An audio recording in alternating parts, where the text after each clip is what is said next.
Live from the Possum Palace. It's the In Wheel Time Car Talk Show. Coming up, we talk with Pam Parsons from the Saleen Club of America. I got to drive the 2024 Subaru Crosstrek, and I'll give you my impression of it. We'll also have the cruise-in calendar. Conrad has This Week in Auto History, and I'll bring you the stories making automotive news headlines this week as I adjust the volume control on all of the stuff over here because Mr. Mars said we were distorted somewhere, so I'm trying to make amends to everybody. Howdy, along with Mike Out of This World Mars, King Conrad DeLong. We always need more Jeff Zekin. I'm Don Armstrong. So glad that you could join us on this Saturday here on the In Wheel Time Car Talk Show, sometimes known as the Possum Palace. Now, here is the story behind the Possum Palace.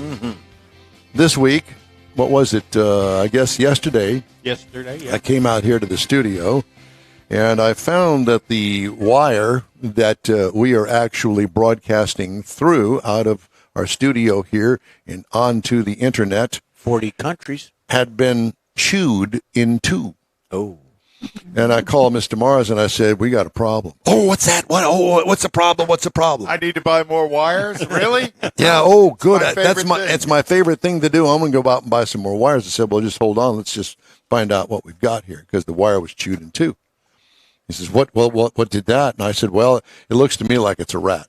Well, it's kind of a rat. It's a possum. Yeah, in the rat family. In the rat family. Well, I don't think so. It's a marsupial. Yeah. So it's not In the really. kangaroo family. Well, I guess it would be in the kangaroo family. It's got a tail and everything. Turn my mic on or no? No. Your mic is on. Okay. Why can't you hear yourself? No. Really? Well, It'd be a good thing. yeah, exactly. Okay, well, how's that? A little better for you? Yeah, it's all all right. better. And so I decided that we needed to find out what the problem was, but in the meantime, get a new wire. Sure. So Mr. Mars says, well, in the black box, we've got a wire. And I said, oh, that's fine. That'll work. We got backup wires for everything. Everything.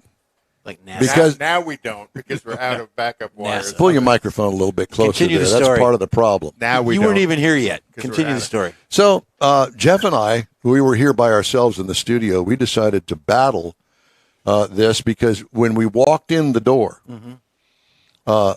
Jeff says, wait, I saw something move over there. It's either a rat, I thought. He was like right over here. In this area. Right there. In my area, of course. Yes, it was over there, and of course it dived down onto the floor.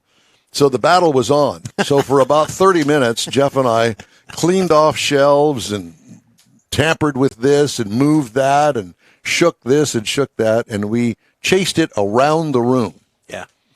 And then finally, times. Keystone Cops like. Good times. Yes. At 6:45 in the morning. Yeah. Good times. and Jeff is kind of panicky and is a little bit out of breath, and I'm going, just calm down, Jeff. It's okay. It's only a possum. Oh, it's a possum. It's okay.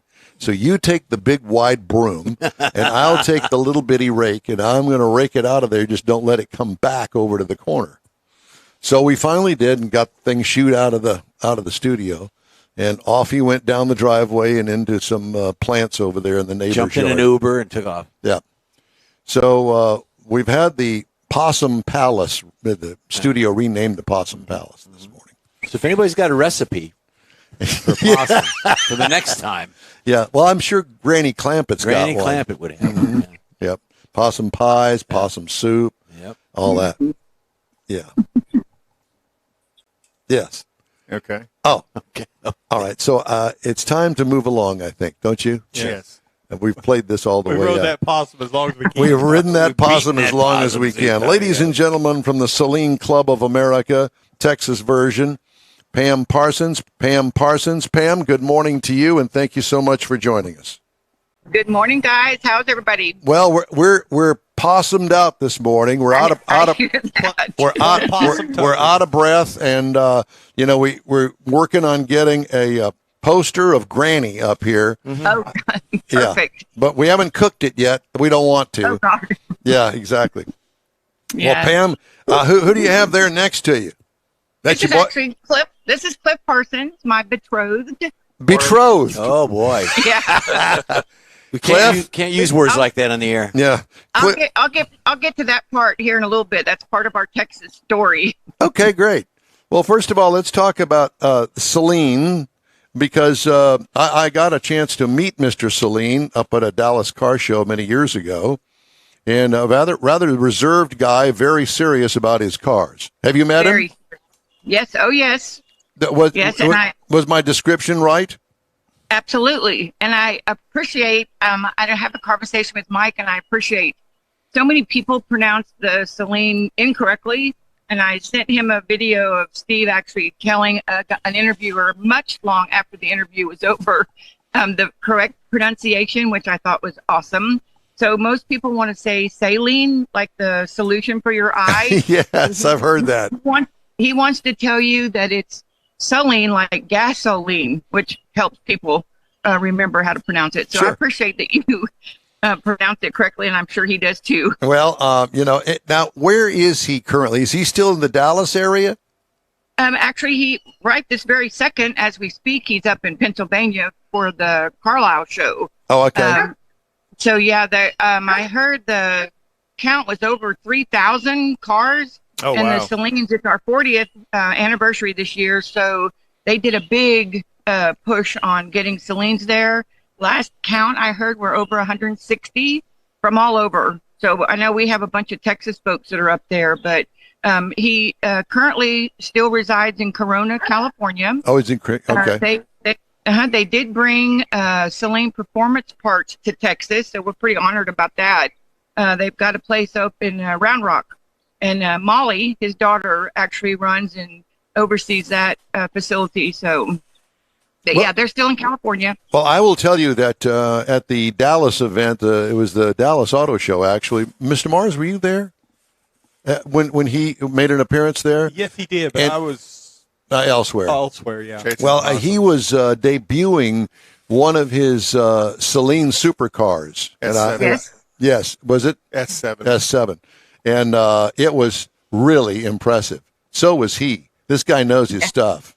He does know his stuff. He doesn't have the personality of a Carroll Shelby, but I would kind of put him in that same realm because this guy is super performance oriented and he knows all about cars. So let's talk about the Mustang, because that's basically what you're talking about here, right? Yes. Yeah. And what was the first year of the Saleen Mustang? Well, the first year was technically it was a 84 model, but they started developing it in 83, but they go with an 84 because that's the product that Ford gave them. So 84 was the first year. Now, kind of similar to Carroll Shelby, I mean, he took the Ford Mustang platform and made his own version of it. Made and it better. And I assume that Steve Saleen did the same thing. Kind of. He did. So his main reason for doing what he did was to get the performance type cars out on the streets for those of us, the regular folks, can enjoy. And so, yeah, he's done a really good job of that. And over the years, they've just gotten better and bigger and better and more fun. Where did the modifications start? Were they engine modifications, suspension modifications? What were they? Babe, can you help me with that? Well, he does a little bit of all of it. He gets the car and they put all their suspension and engine modification. And on certain models, they do interiors. Okay. So they go from top to bottom, I got you. So very much like Carroll Shelby did. pretty much, just Yeah. with a different name brand and his style of work on it. Sure. Now, have you driven a Shelby Mustang? It's been a while, but I have. Were there similarities not. between the two? I assume that there were. Shelby's are more horsepower orientated, whereas Saleens are more suspension and handling orientated. Okay. So when you get a Saleen Mustang, do you order it from your dealer or do you order it from Saleen? From Saleen. You order it from Saleen. And how does it work? Is it like other ones where they get a car from Ford Motor Company shipped to Saleen? Is that the way it works? That is correct. Okay. So they send it to Saleen and he does the modifications, or his shop does. Yes, sir. Yeah. Do they do that out in California? Yes, sir. Okay, and so I assume a lot of it's suspension, as you mentioned, but you say that there's also engine modifications somewhat. Right. Yeah, and he also does some pretty trick body modifications. You know, you can see a Celine go down the road, and you can tell it's a Celine because generally the front fascia, the rear wing, and stuff are all customized by his group. Now, Mr. Steve Celine does not own that company anymore, does he? That was building the cars. Yes. He is back in charge of it. Oh, he is. Okay. So you couldn't take your own new Mustang there and say, this is what I want done. It would have to be them purchasing it or acquiring it from the factory. You couldn't just drive yours up there and say, do it. I'm not sure about that. I just know that, you know, when you call up and you say, I want to get this vehicle, they call Ford, put in an order, and have it shipped to them the majority of the time. But Yeah, well, that makes sense. You would think that they would order the vehicle with specifications that they know they're going to have for the Celine. Just a starting Yeah, point. exactly. Yeah, if we want to look at that, that sounds like that could be an interesting take. Maybe they could give us somebody over at Celine to contact to where we could kind of get into that side of it a little bit more. So let's talk about your Celine. What year? What are the modifications that were done to it? Did you order it new? yes, What year is it? the orange car here is an '07. It's a Parnelli Jones Boss 302. It's a tribute car, so they took a '07 car when they did not have 302s, and they pulled the motor out, and they made it a 302 cubic inch motor because Parnelli Jones said Boss 302, it's got to have 302-inch motor in it. Okay. So they basically rebuilt the motor, suspension, and the body, and all the interior pretty much from the ground up in that car. And that's the one that you've got. Yes, the orange car here. Gotcha. Yeah, so Okay. is that shaker hood? Is that something they added? No, well, shaker hoods you could get back in '07. Oh, okay. Did not know. The Mach 1s had shaker hoods on them. I got you. And Celine has, forgive me for saying it this way, he's kind of wandered off the reservation from time to time as well. It isn't solely Mustangs. He has done some Camaros and has done some Teslas. You know, if I thought remember about that correctly. too. I didn't know where we were going with They that. did but for a yes. couple of years, Yep. and he still does Camaros and Challengers. And they did a Tesla that we got to see a couple years ago at Nashville that was, oh my God, phenomenal. I'll bet. It looked like a Mustang. And, So and let's trucks. They do truck. trucks. Sure. Pretty much, I would imagine anything that you want modified to have horsepower and look good. Then They'll take your money and they'll build take it. it. Yeah, sure. Probably. Exactly. So let's talk about the Celine Club. I understand that there's a Celine Club of America and a Celine Club of Texas. Am I wrong or right, or how does that work? No, you're correct. The Celine Club of America was actually formed in '03. And we have a board of directors, and then we have a handful, a couple dozen maybe regional state directors, and then we have, regional directors, and then we have state directors. So Joe Mills has been the Texas state representative for many, many years. Amazing, awesome guy. If y'all have ever had an opportunity to meet him, you'll concur. He's not going anywhere. But he decided it was time to let somebody else take over, and they picked me. So I'm ecstatic about it. A little nervous. I got some big shoes to fill, but I think I'll be okay because what I understand is that the Celine family, Steve sometimes refers to us as a tribe. They're all about fun and driving the cars. And so if I can do events where we're out driving cars and seeing some Texas gorgeous scenery and eating good food and having all of our friends around, then I think I'll be okay. There you go. So, Now, all of the cars are numbered, correct? yes, sir. And generally the Celine serial number, at least for what I've seen, are actually visible as you drive by one. on the bumper. So they're kind of right Yes, on the they're on driver's the- side front bumper. On the left bumper, yeah. So Cliff's, out of the PJs that they made in '07, I believe I've heard him say they made 500 of those. He has number 94. Okay. So what is the white one? Yours? The white one is mine, but it's a Foley. It's a so we've gotten. It's a convertible, of course. Right. So when we do our Hill Country event in late October, early November, it's perfect weather for going topless. So we've taken her a couple of times, and I always felt bad and kind of got ribbed a little bit because I wasn't driving a Celine, so I put the banner on her. So she's a Foline, a fake Celine. But I have my Celine. We're picking up. Oh, I'm sorry, our Celine. Now the Our truth other is out. Celine, we're picking up in July when we go to Corona, and so we're taking the train there, and we're going to get to drive her back. So next time, if we ever get to do another interview, so we'll have both two sitting here, and Well, there they'll you both go. be real. So where are you physically located? We are actually in Lumberton, Texas, just We're- on the other okay. side of Beaumont. Yep. So kind of close neighbors to Mike. Yep. Yeah, between Yeah. Silsbee and There goes the Beaumont. neighborhood. Yeah, I was just going to say, if you know Mike, there goes Oh, the boy. neighborhood. Yeah. Riff raff. But our getting back to our Texas event, so every state pretty much has a gathering, and they're big, and it appears that they kind of try to outdo each other. I don't understand that concept at all, but last year in October, Cliff and I actually got married at our Celine event. We call it CISA, which stands for Celine's Invade San Antonio. We go to this really nice place up in Harper, Texas. It's a Christian camp, but it's a campsite that is, once you get there, it's like nothing else around you exists. It's absolutely beautiful. And it's all about driving those back roads of the hill country, eating good food, fires in the evening, talking about stories that probably are kind of like fish stories. Some of them are half made up. Some of them are like, really? You went that fast? Sort of like the show. So Yeah. is this new Celine that you're about to pick up, is that going to take the place of the white one? Or are you just adding, no. are you adding to the No. fleet? Adding to the fleet. Yeah, no, I'm not getting rid of the Coco. Her name is Coco.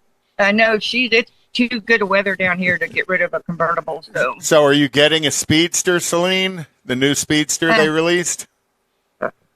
No, So you're not replacing it. You're not getting a Vert. no, we're getting a truck. Oh, cool. Oh, We're getting a truck so that we can- She's in Lumberton. You got to have a truck. Well, Yeah, we're getting it mainly so that we can take both vehicles to the Celine Nationals and events, and then we can actually both drive, and he can take his car. And Oh. so yeah, we'll trailer the PJ, and that way we'll both have fun. what kind of a truck does Celine modify that you can buy? We got the white label F-150 Lariat that they're turning into the Celine XR, they call it. We actually got the 2-wheel drive 4-door with the tow package and all that kind of good fun stuff. So Well, that makes sense because you Yeah. can tow one with it. Yeah, absolutely. Yeah. Right. Are you gonna tow both cars at the same time behind? no, just the one, just the PJ. Gotcha. All right. So That makes for sense. people that are interested in getting information on the Celine Club of Texas and Yes. America, how do they get a hold of you? You know what? In this world of technology, the easiest thing to do, obviously, is Facebook. And Facebook is phenomenal about keeping everybody updated on what we're doing and where we're going and who all's going. So Facebook, it's the Celine Club of America.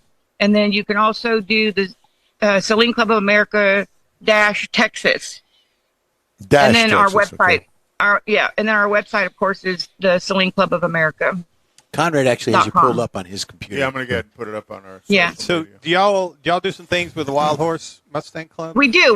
We're actually getting ready to go on the Picket House cruise as we meet the Northside folks and the Mustang Club of Houston folks down here at Koontz, and then we all cruise into Woodville to go eat really good food at the Picket House. So yeah, we're going to be leaving here in about an hour to go meet everybody. Well, if I were to yeah. bring my Corvette, would I be shunned? Yes. Shut up, Are Conrad. you be shunned No, just- we'll be shunned just I'll because go it's grab you. the bag of kitty litter and bring it with us. Okay. Oh. I'm feeling a theme on this. Every time she said they're going on a cruise, there's food involved. There's always Oh yeah, good always. food. Always. I'm going to go buy a Mustang Always. just for that. Well, Fun, food, and friendship. well, Mr. and Mrs. Parsons, it has been a true pleasure to talk to you about the Saline Club of Texas and America and all of the good things that Steve Saline's turning out of his shop, and we certainly appreciate it. And Mr. Mars is going to be on a mission here in a couple of weeks to get a hold of Steve Saline, have an interview with him. Awesome. Sounds good. Thank you again. Y'all take care. Have a good time on your trip. Thanks, guys. Have a great weekend. Thank Thank you. you. You too. Okay, time now for the cruise-in calendar. That's the cruise-in calendar. Can I start off? Is that the cruise-in calendar? That's the cruise-in calendar. Go ahead. Tomorrow, Go ahead. Start Yay, off, Don. tomorrow is going to be Chrome and Coffee, and that's going to be at the Avalon Diner and the Fountains out on 59, the Southwest Freeway, real near 90A. So be sure and go, 9 a.m. to noon. Yours truly will be there. I may even wash the Corvette and take it if it doesn't rain. You bringing hero cards and doing autographs for people? No. No, I'm not. No, I don't have any hero Mars, cards. we need to get hero cards for Don. No, we don't. Yes, we do. And the Okay. rain's going to hold off until afternoon, so it should be a good event. I think so. What else?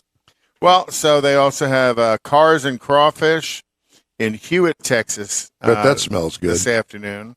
Yuck. The Conroe Cruisers cruise in at the Kroger's Marketplace off of 336 in West Conroe. Starts tonight at 6 p.m. Also tonight at 8 p.m. is Tacos and Chili. Boy, I bet you that's a great smelling cruise in. That's better than possums. And that's going to be at That's in the chili. that's going to be off of West Little York here in Houston. That's an open cruise in. Rods at Riley's Tavern off of FM 1102 in New Braunfels. We need to kind of move Yeah. it along here. Yeah, Mr. yeah. And then the Aggieland Outfitters Coffee and Cars is tomorrow morning starting at 8 a.m. And you already did it. Okay. Coffee and Chrome. All right. If you'd like to get in touch with us, shoot us an email. The address here is info@inwheeltime.com. Time now for this hour's car review.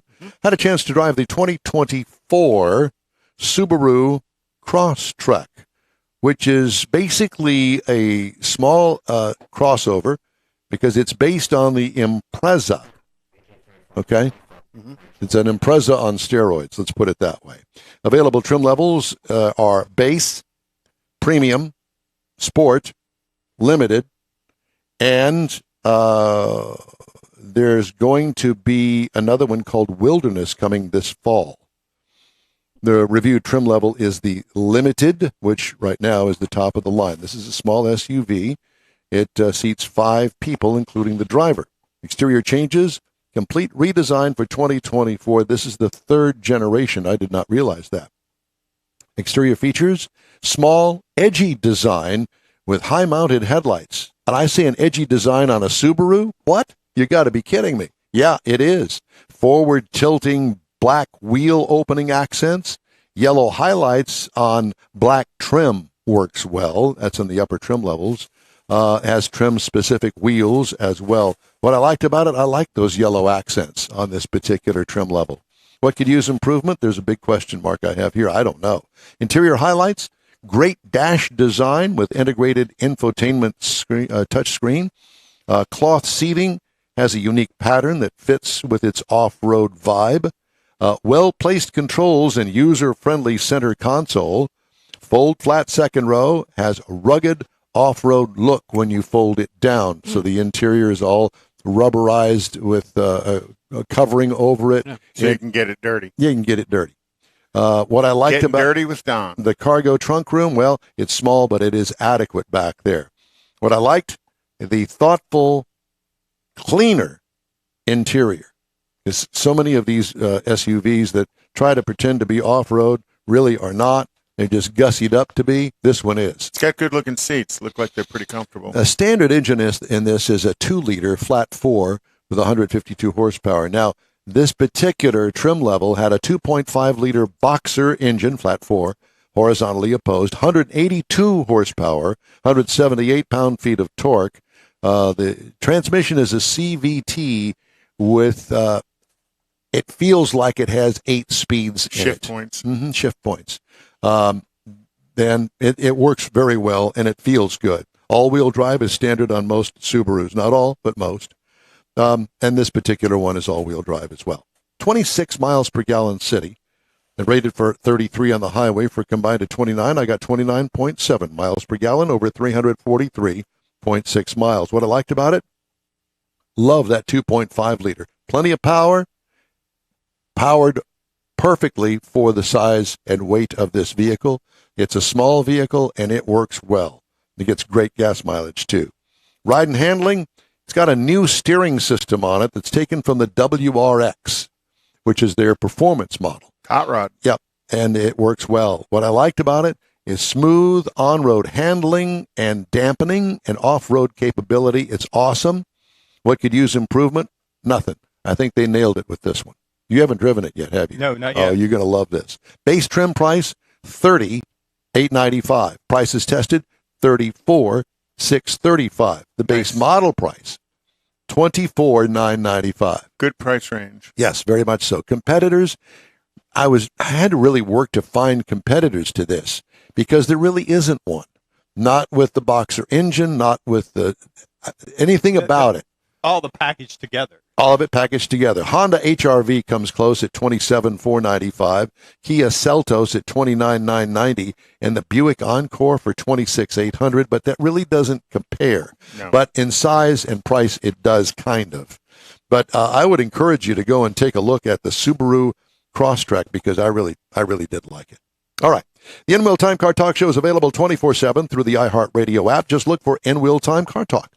We also video stream on Facebook, YouTube, and NWheelTime.com, and podcasts are at your fingertips on over a dozen of the most popular podcast outlets, including iHeartRadio. Don't forget that. The N-Wheel Time Car Talk Show continues right after this quick break.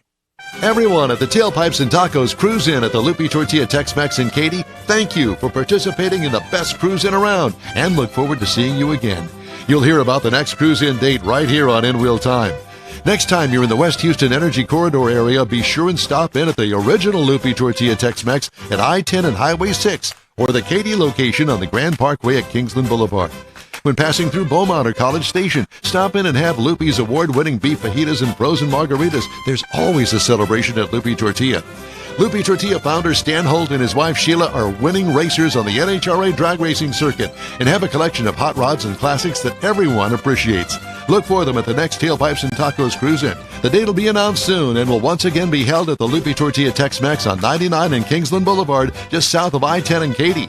We'll give you all the details right here on the N-Wheel Time Car Talk Show and online. Donations benefit God's Garage. We'll see you then. You own a car you love. Well, why not let Gulf Coast Auto Shield protect it? Houstonian John Gray invites you to his state-of-the-art facility to introduce you to his specialist team of auto enthusiasts. We promise you'll be impressed. Whether you're looking to massage your original paint to a like-new appearance, apply a ceramic coating, install a paint protection film, nano-ceramic window tint, or new windshield protection called ExoShield, Gulf Coast Auto Shield is where Houston's car people go. Curbed your wheels? Instead of buying new, why not have them repaired? How about a professionally installed radar detector? Gulf Coast Auto Shield does that too. Get a peek inside the shop and look at the services offered by getting online and heading to gcautoshield.com. Better yet, stop by their facility at 11275 South Sam Houston Tollway, just south of the Southwest Freeway, and get a personal tour. Gulf Coast Auto Shield is your place to go for all things exterior. Call them today, 832-930-5655 or gcautoshield.com. The award-winning N-Wheel Time Car Talk Show is available on the most popular podcast channels out there in 30-minute episodes. We realize our 3-hour live show can be difficult to catch in its entirety, so now you can listen every day to a convenient, fresh 30-minute episode. Check us out on Apple Podcasts, Spotify, Google Podcasts, Amazon Music, and Audible, along with a dozen more. N-Wheel Time has the most informative automotive guest interviews and new car reviews, along with popular features including Conrad's Car Clinic and This Week in Auto History, along with automotive news headlines.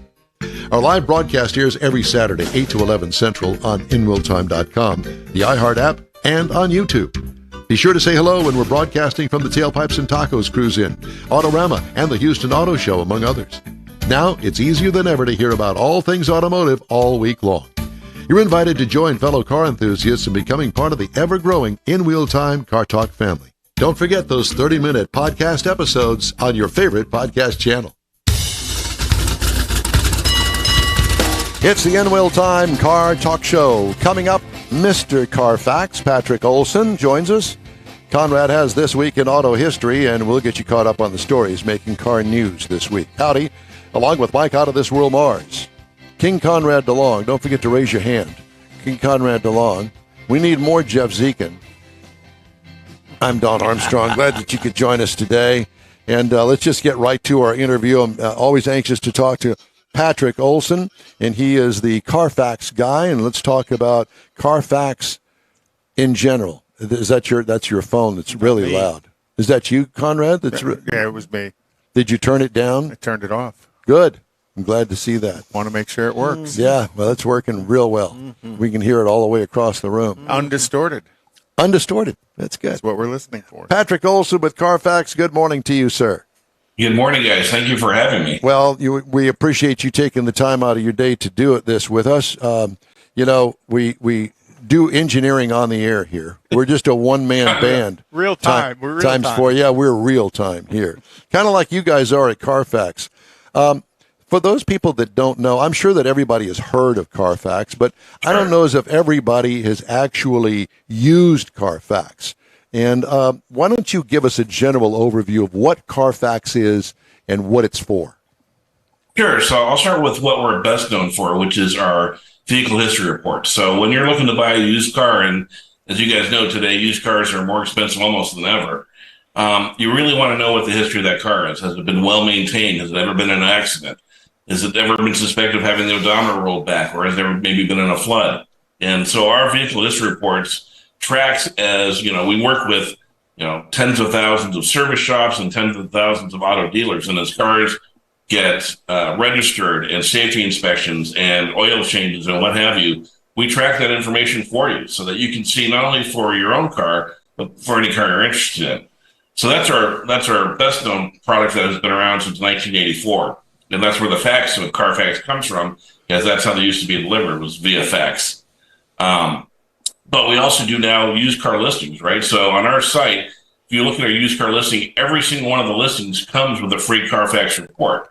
So you can trust that you understand what the history of that car is. And it's a great way for dealers to be transparent with consumers about how that car is and how it works and, the lifespan that it's had.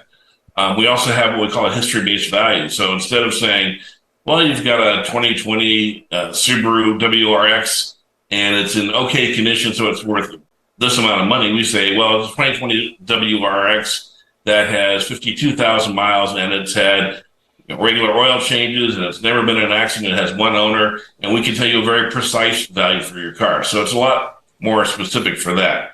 And then finally, there's our Car Care app, which these days is really helpful because it will track any new safety recalls that are issued for your car.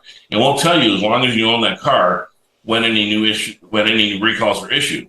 But we'll also track for you, when is your next oil change due? When's your next tire rotation due? When's your 60,000 mile service due? And for me, I've got my wife's car and I've got 3 kids' cars. I track them all the time so I can make sure that all the work that needs to get done on them gets done. So can I register my car with you and get that information?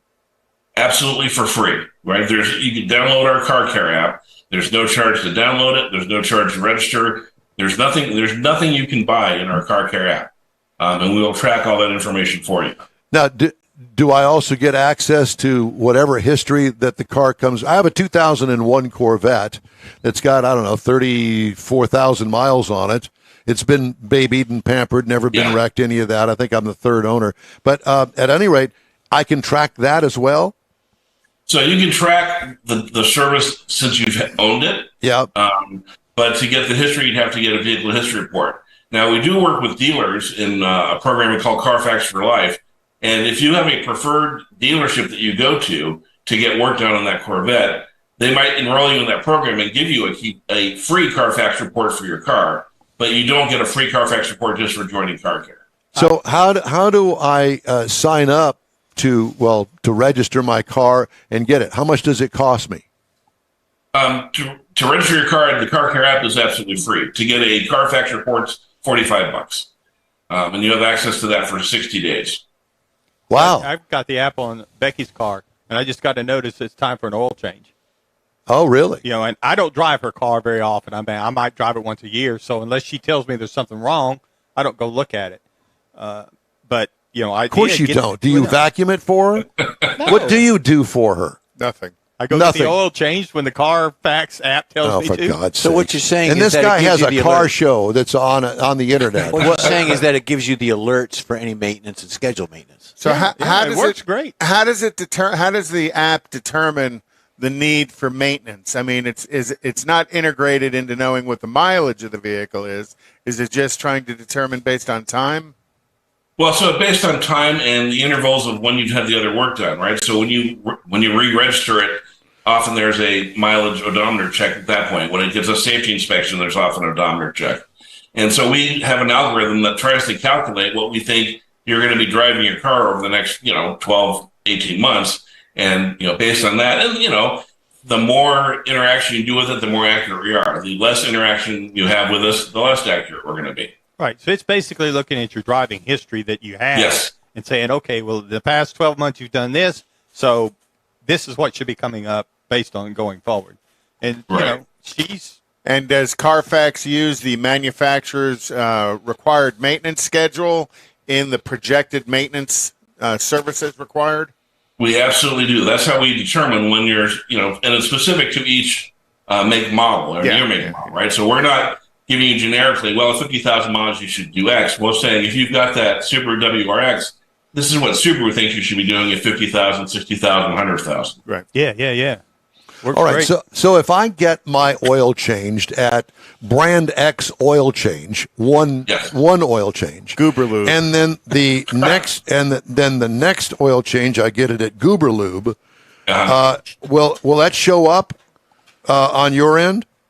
Many times, yes, but there are different oil shops that don't work with us. But there's a way for you to track and say, hey, I got my oil changed at the shop. They didn't report it, but here's what the mileage was when I had it done. Here's the work I had done. And you can upload the receipt into the app so that when you go to sell your car down the road, you can show, here's the service and here are the receipts that I have from that work. No, that's pretty valuable. Why doesn't every oil change place play with Carfax? I mean, it seems to me that whatever it would cost, it would be worth It'd be it. a value to their customers Correct. to have that integration into Carfax.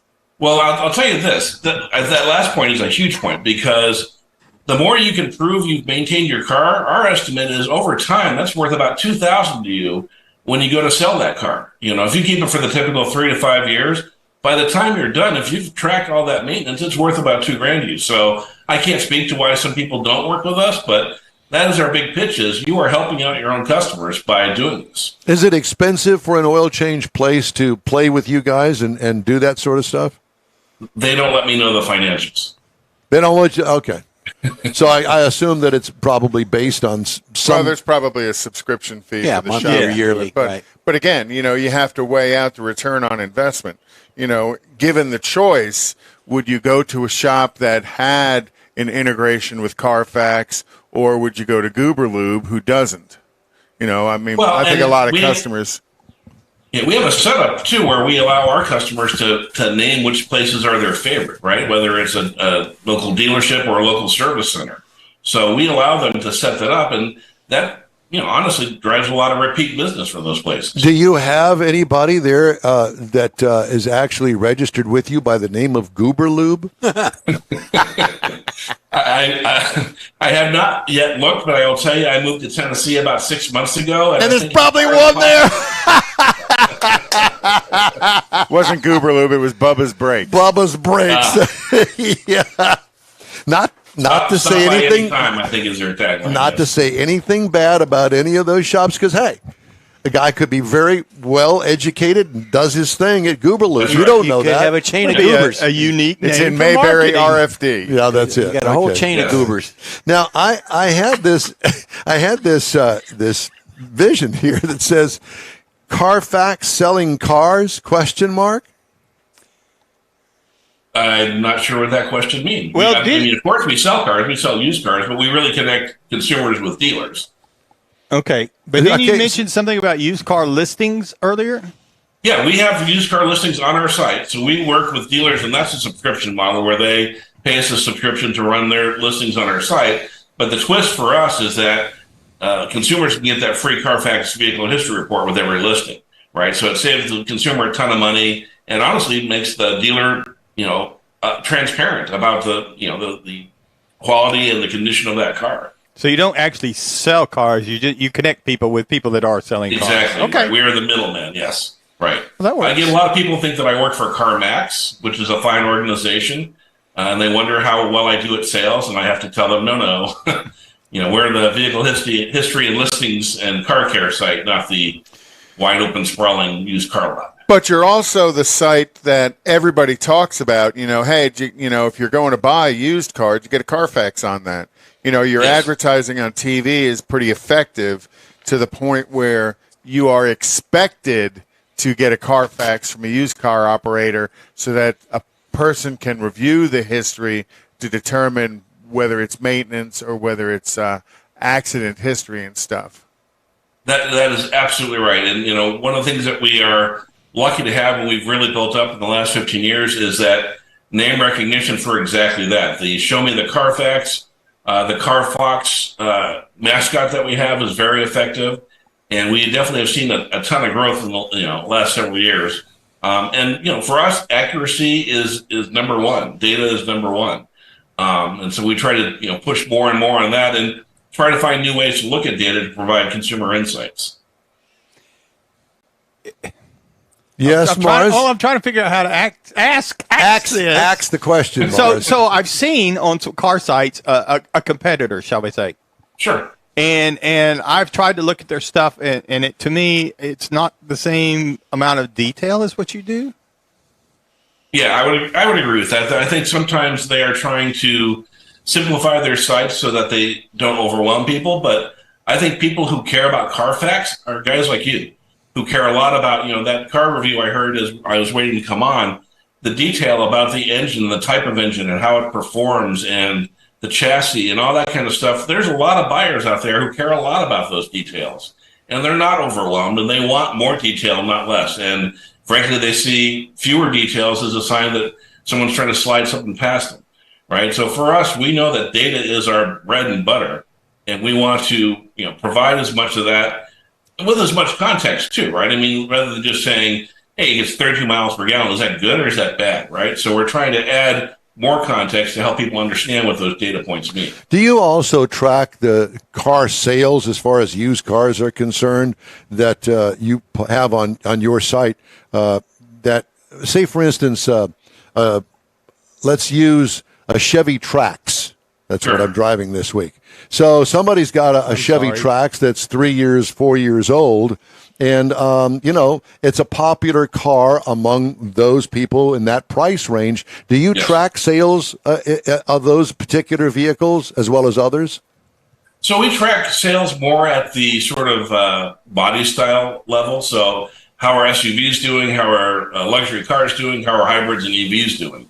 So we just launched literally in May the Carfax Used Car Index. And one of the things we've seen is like for hybrids and EVs, last fall, they had a huge spike in price, and it was, corresponding with the huge spike in gas prices.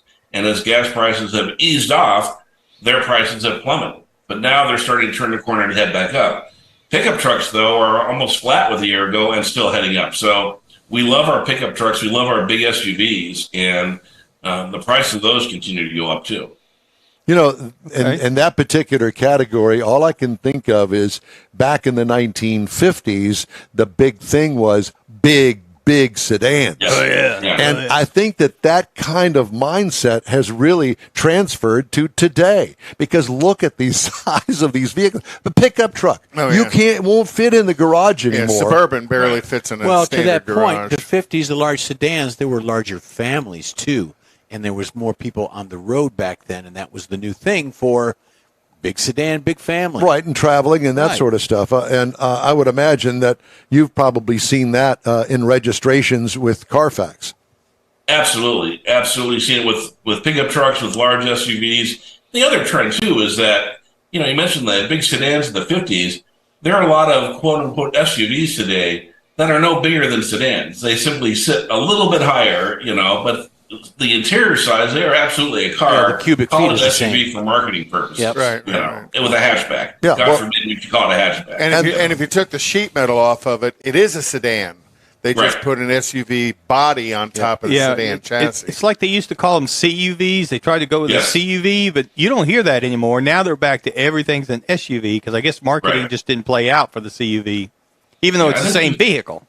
Right. I think consumers had a really hard time understanding what crossover meant.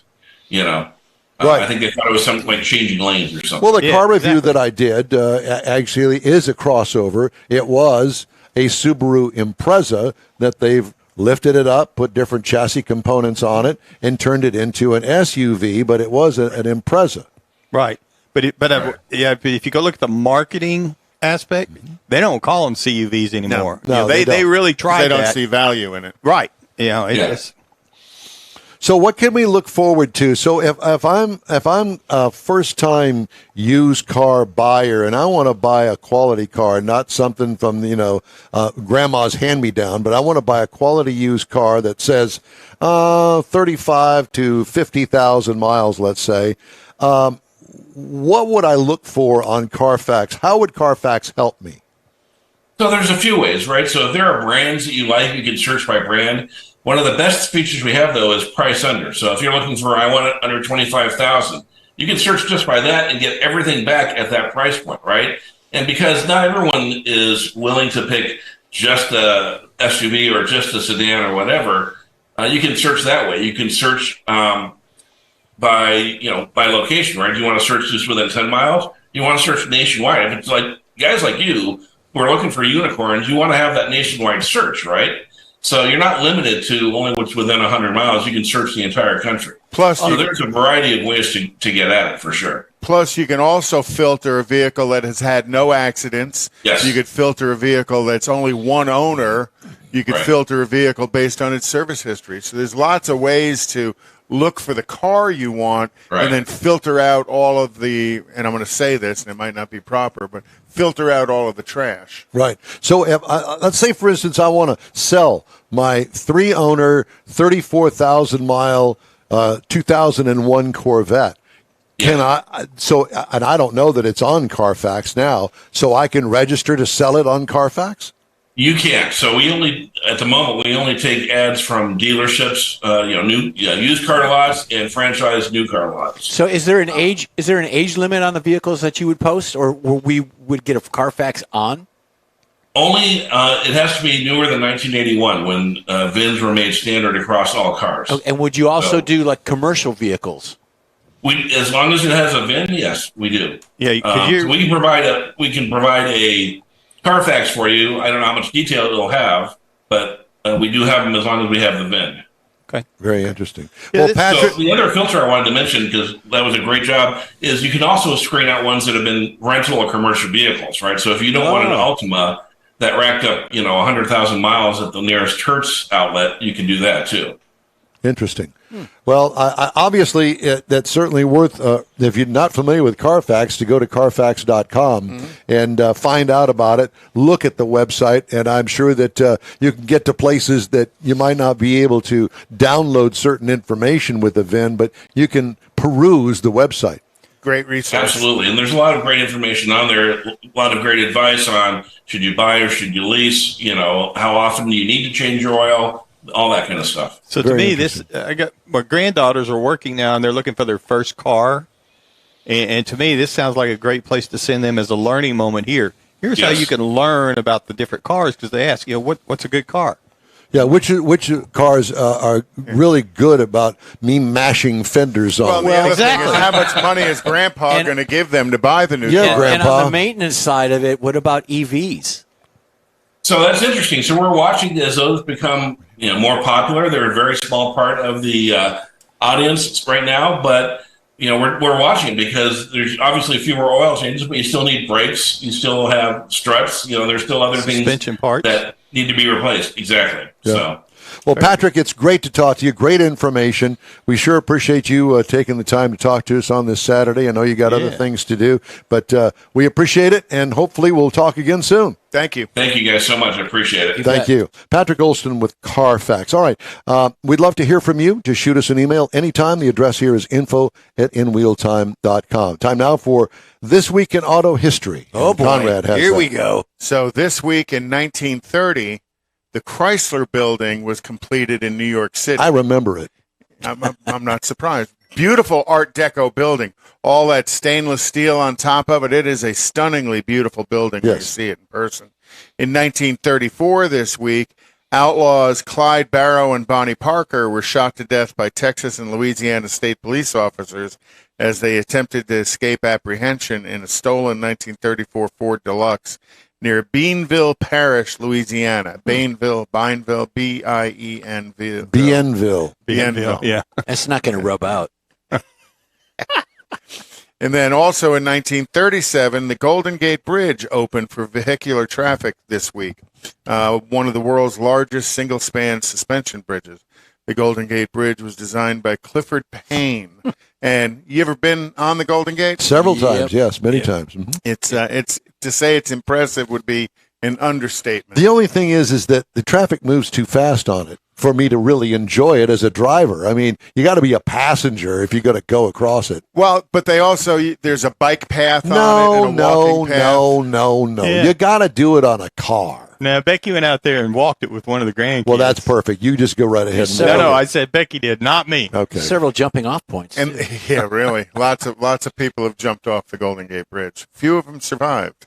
In 1950, Preston Tucker's lawsuit against former prosecutors was thrown out of court. Tucker had been indicted for stock fraud after managing to produce 53 of his long-awaited Tucker That cars. guy got screwed. He got, Yeah, he did. and he got screwed by GM, Ford, and Chrysler. All of them, yep, the three Yeah, 'cause majors. They all came Trifecta. together in a conspiracy to put him out of business, and they did ultimately. In 1985, this week, the ashes of 71-year-old George Swanson are buried at his request in the driver's seat of his white 1984 Corvette in Hempfield County, Pennsylvania. So, see, Don, we can put you to rest inside your Corvette and put you underground. There you go. I don't want to spend that kind of money. Yeah. So I tell you what, crush the Corvette with me in it, then stick it in a little square hole in the ground. That'd Okay. be all right. Okay, we'll tell Leslie. It won't be Leslie. It'll be the girls. Okay, we'll tell the girls. Yeah. In 1991, this week, critically acclaimed movie Thelma and Louise debuted in theaters. Stunning audiences with a cinematic scene at the end of the movie as they drive off a cliff into the Grand Canyon in a vintage 1966 green Ford Thunderbird convertible. You also know what else happened this week in history?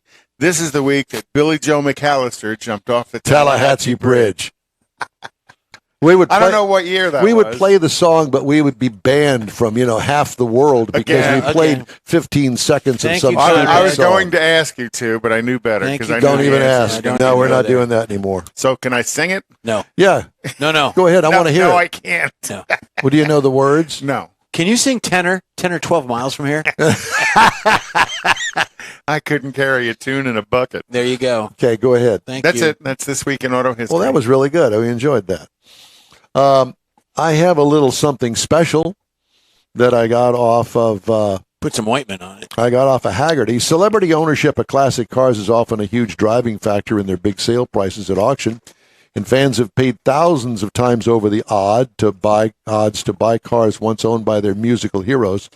From high-buck supercars to fairly conventional machines with morbid histories. Rundown now of musicians whose cars have fetched big percentages over smaller cars. Keith Richards. Rolling Stones rocker cars regularly outsell their normal counterparts, but his 65 Bentley S3 Continental Flying Spur, which is ugly as the day is long, provided the biggest bang, selling in Richards. 2015 for $1.18 million, or 304% over any other example. Elton John Sir Elton, frequent seller with 17 different sales over the years, but when it comes to pure profit, his 1956 Bentley S1 Continental Fastback, which is odd looking, sold for $283,000 in 2001 for a 341% markup. Elvis Presley. King's cars always bring big money, and his 75 Cadillac Fleetwood Brougham is a standout. And it's just a regular-looking car, except for that Bentley-looking grill topper over there, after reaching $81,500 during an online auction in January 22, a 518% premium over any other caddy of the same ilk. Freddie Mercury, the Queen's frontman, 1974 Rolls-Royce Silver Shadow, last sold in November for $322,000, astonishing 3,871% over any other example. Wow. Notorious B.I.G., a 1997 GMC Suburban in which Christopher Wallace, a.k.a.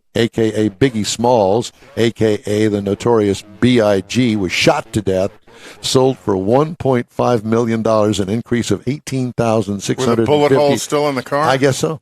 They didn't have a picture of it, so I don't know what happened. There's always the story. What was it? Elvis shot through the hood of a couple of his cars. Like As a matter of fact, I believe that Ron Stein's got a car that's got a bullet hole in the hood.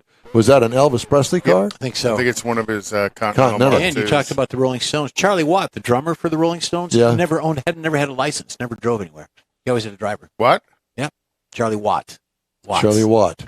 Charlie Watts. Charlie Watts. Drummer for Rolling Stones. The Stones. Is he still alive? No, he passed recently, I think last year. I can't believe that Keith Richards is. Yeah. He's All not. right. He's not. No, yeah, you're right. He is not. He's a guitar zombie. Time for a quick break here on the In Will Time Car Talk Show on iHeartRadio. Back after this. Everyone at the Tailpipes and Tacos Cruise In at the Lupi Tortilla Tex-Mex in Katy, thank you for participating in the best cruise in around and look forward to seeing you again. You'll hear about the next cruise in date right here on In Will Time.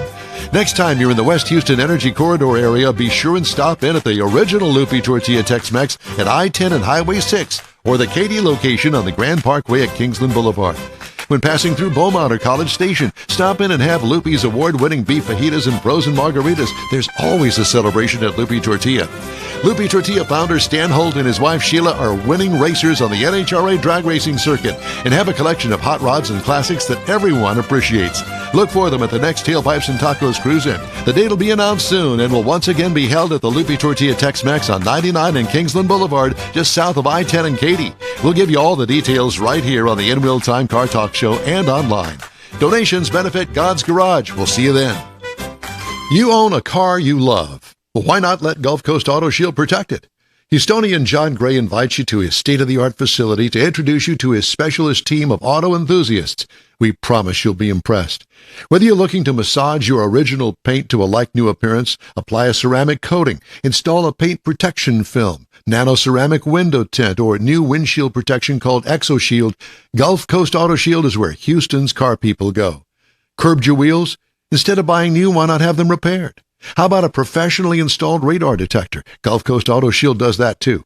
Get a peek inside the shop and look at the services offered by getting online and heading to gcautoshield.com. Better yet, stop by their facility at 11275 South Sam Houston Tollway, just south of the Southwest Freeway, and get a personal tour. Gulf Coast Auto Shield is your place to go for all things exterior.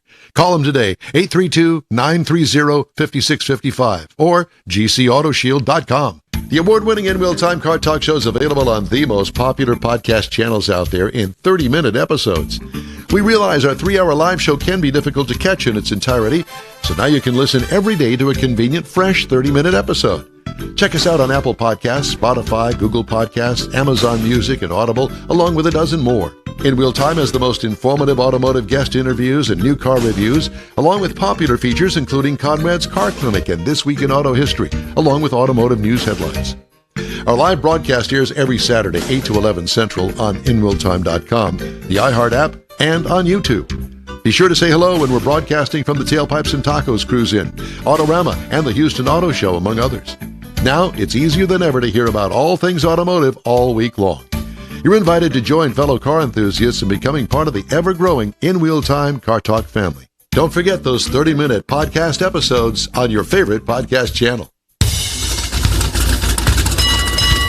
Live from Studio A and inside the Possum and Sugar Shack World Headquarters, it's the In Real Time Car Talk Show.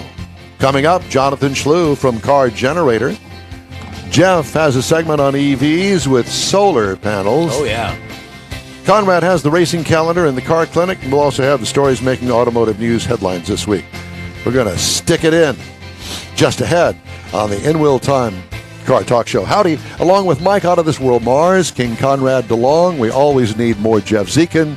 I'm Don Armstrong. So glad that you could join us on this Saturday on our live stream. By the way, our live stream is always every Saturday, 8 to 11. And next week, we're going to be traveling about 300 miles northwest of here to a little place called Granbury, Texas. Not Grandberry, but Granbury. Did you clear up those warrants on Granbury Lake. From last year, I got those warrants warrants. The warrants go cleared back. up. Mhm. Okay, Yeah. make it sure. So we're going to go there for the Lone Star Street Rod Association.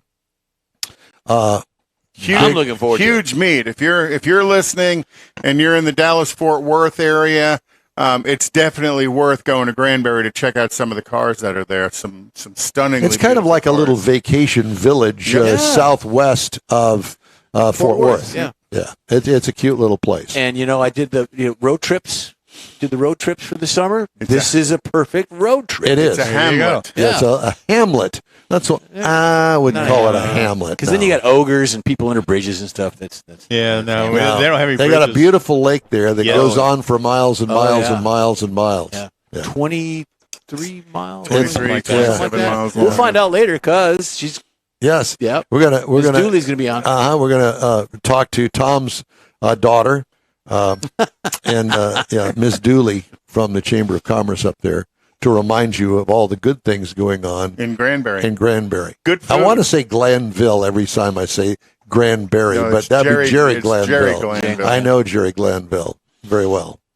Anyway, not that well, but I know him well. It's because you're special. Don. No, I'm not. He did. Okay. Back in the Oiler days, he did broadcasts on the radio station that I worked for, and we were all part of that. Anyway, Yeehaw. time now to talk to a fellow by the name of Jonathan Schlew.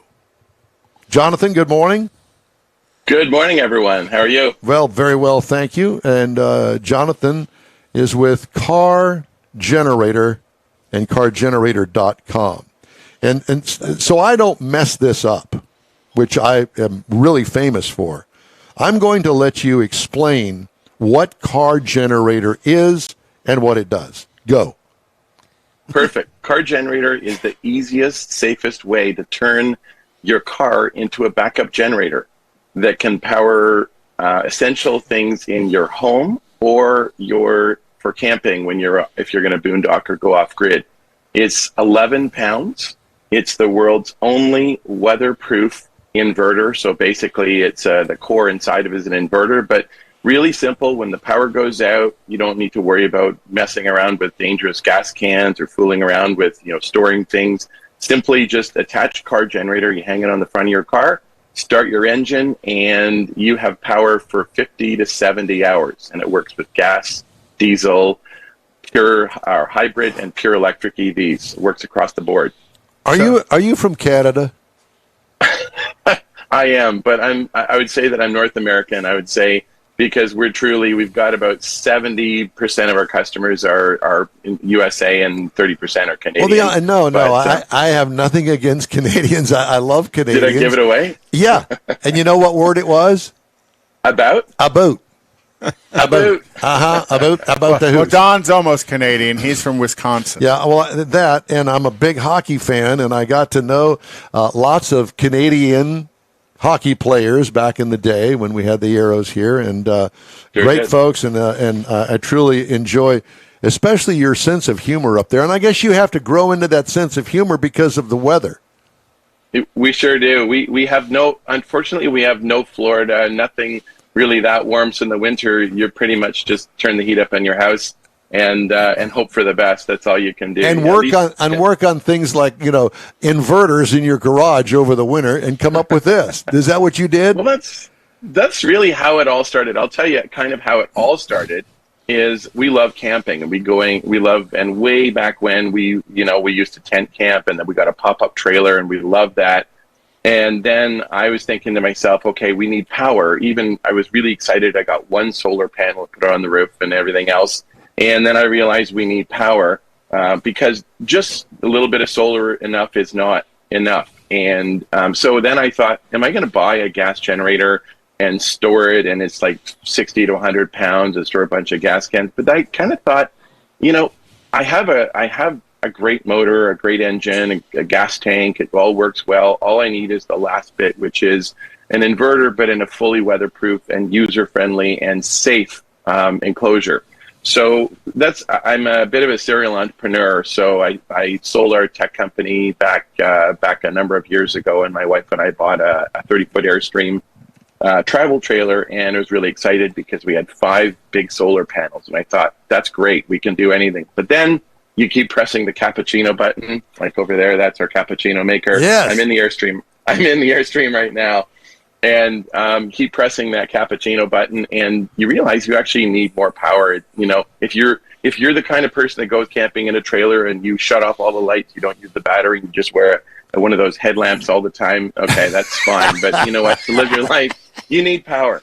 So I invented a way to do that, and it's really simple. Just start your car engine. We've developed a safe and patented way to do it, attached car generator. And then that all worked really great. But then around the fall, I was sitting in the fall time, like September, October, I was sitting on my front porch. That first cold front blows through and you go, burr.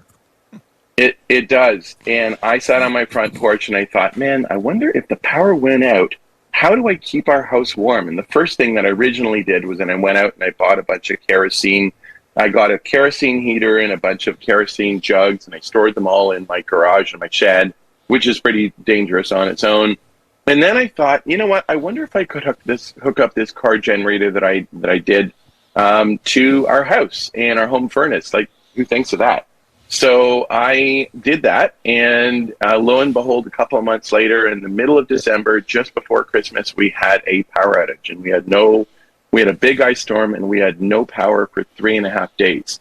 All of our neighbors moved out of their houses. They had to go to hotels. Their pipes froze. They had insurance claims. It was just such a trouble. And we literally just went out, started our car. I attached the original version of the car generator to it, and we ran for 3.5 days using our car. Oh, wow. And that's about 83 hours. And when the power came back on, which was just the day before Christmas, we actually had used about a half a tank of gas. So that's with a Toyota Highlander hybrid, which is still actually running great right to today. So that's the story. The key thing is, people, they try to store wood and they have like all these different ways to try to stay warm, but really all you need to do is just start your car and attach a car generator and run an extension cord inside, or we have a special home integration kit, and that's really it. You can power your furnace, your home gas or oil furnace, for 50 to 70 hours. You can run your fridges. California, PG&E was shutting out all of the shutting off people, and all their freezers and fridges are going bad. And why not just start your car and attach a car generator? It weighs 11 pounds. So that's all you need to do. How does it attach to the car? So really easy. Car generator. I have one here with me in our Airstream trailer. So this is what it looks like. And it has a set of standard booster Jumper clamps, leads. although but they are special high heat capable booster clamps. So normally with a booster clamp or booster cables, you can buy cheap ones because you're just using it to start, you're going to run 3 or 4 80 or minutes. 100 amps through it, right, for 5 seconds or something, just to jump the other car. But when you're pulling power continuously, it has to be done differently. So our 1,000 watt unit has jumper clamps on it. Our bigger units, which is 1,500, 2,000 watts, and even a 3,000 watts for people who have dual alternators, those ones use a direct connect. It's a plug that actually installs in your engine compartment, and you basically just connect it and plug in, and that's it. Yeah, and then inside there's just standard, you can probably see this, there's basically standard household type outlet, and you just plug into that, and that's literally all you do. and that is how you use Car Generator. And the best thing is when it's done, you just fold it up, put the cables inside, it all packs away nicely, and put it away and forget about it. You can see on our website, www.cargenerator.com, you can see examples of lots of videos of how this works. And then you don't have to do anything. You could forget about it for 3 years and then pull it out, and it'll work just as good as as the day you used it first. And when we were talking about this the other day, I mean, it went through my mind that the beginning of hurricane season this week, and we've already got a storm out there in the Gulf of Mexico, I have to take my generator out. I have to get some fresh gas, start it, let it run, hopefully, and if it doesn't, I got to take it to the shop and make sure it's going to run. And I can do that every year because I don't think about running it every 2 or 3 months. I just do it once a year, and in my mind, this thing eliminates that. And for the price I paid for my generator, I could buy that unit. How much is that unit? Car Generator is around $800, and not bad at all. The key thing about it is that we see people that a power outage happens, and we call it the 2.5 year oh my god or oh my gosh. So what happens is people rush out in a power outage, rush out to Home Depot, and they buy a generator, and then they use it for a day or whatever it is, and they put it in the shed and they forget about it, and then 2.5 years later they go to start it up in an emergency when they need it most, and it doesn't work. Right. And the carburetor's gummed up and it's old gas and all these kinds of things. So, I would say, we always say, if you use a generator often, if you need it, like if your power goes out several times a month, then God bless, go out and buy a regular generator or buy a big Generac or whatever. But if it goes out occasionally, this is the simplest product. And the approach is very simple. Like people, a lot of car guys initially sort of get worried, is it going to destroy your alternator or engine or anything else? And the principle, and the answer is no. The way it is that any car out there is engineered spending millions of dollars. So you could go out, start the engine, and put all the accessories, switch all the accessories on. You could leave it running like that for a day. No problem. I mean, not a 69 Studebaker, but any modern car, it's engineered such that any weather you could just start it up. And all we're doing is we're saying when you're not driving your car, just shut all those accessories off, and we're pulling that power out to do a different job, which is like running your home furnace or running your fridge or freezers or things like that. So it's a very simple, very safe way to pull power out of something you already have, and it's maintained, it's quiet. It uses about the same amount of gas as a regular gas generator. You do videos on our website, cargenerator.com. You click on videos and you see where we took an OBD scanner. I think it was a Blue Driver or something I got on Amazon for $100, and it shows you the fuel rate. And you can see it's like about a 1/4 gallon an hour, like 1/3 of a gallon an hour. You can see. So it's a very simple way to get a modest amount of power out of your car. But now, so that's the portable one, and to me, in my mind, for my use, because I can take that over to my mother's, I can take it over to the kids, wherever I need to use it. You sure can. But you mentioned there was a home integration kit for, like somebody puts in a Generac, like down at the beach, they put in propane tanks to fuel them. Yeah. So the home integration kit, could you kind of expand on that a little bit? Yeah, I'll talk about that. So first, the people that buy a Generac, some people are the kind of people that when the power goes out, you know what, they want this big motor on their front lawn to start up, and then it'll power everything. They can switch all the lights on, host a party, run laundry, bake a cake. I'm not really that way. All I want to do is I want to make sure that I can keep my furnace running to keep the house warm in the winter, or I can run my fridges in the summer, a couple of lights and TV, and that's all. I'm not looking to run everything in my house and my walk-in, all these kinds of things. So the home integration kit from Car Generator takes the power of Car Generator and makes it super easy to connect to your house. It's a little box that connects. An electrician will install it beside your electrical panel. It's fully UL and CSA and all safety approved. The electrician will install it beside your panel, and there's a power inlet, a special little power inlet plug, which is actually a recessed male 15 amp plug on the outside of your house, so that when the power goes out, typically what will happen is people attach a generator and then they run an extension cord in, down through dark stairways, and they have to pull the fridge away from the wall in the kitchen, and they have to do all these things. This just makes it really easy. Instead of panicking, you basically start your car, attach the car generator, plug it into there, and then you've got 4 switches that you can switch over. So your home gas or oil furnace could be one circuit, your internet and TV could be another, your fridge could be another, your freezers could be another. And that makes it really simple also to load share. So if you need to run one thing for a bit and then shut it off and run something else, you can do that too. So that's called our home integration kit. And if you go to cargenerator.com, you'll see we also have a bundle that includes car generator plus the home integration kit together. So it makes it really simple. We sell them both together. It's everything you need to go. And that's all. Okay, so what I thought of whenever he was talking about this the other day was, so like you got your classic car. I was thinking about when Harvey came through. You got your classic car in a controlled environment because it's, you're trying to take care of it. Well, the power goes out. Well, you lose your controlled environment.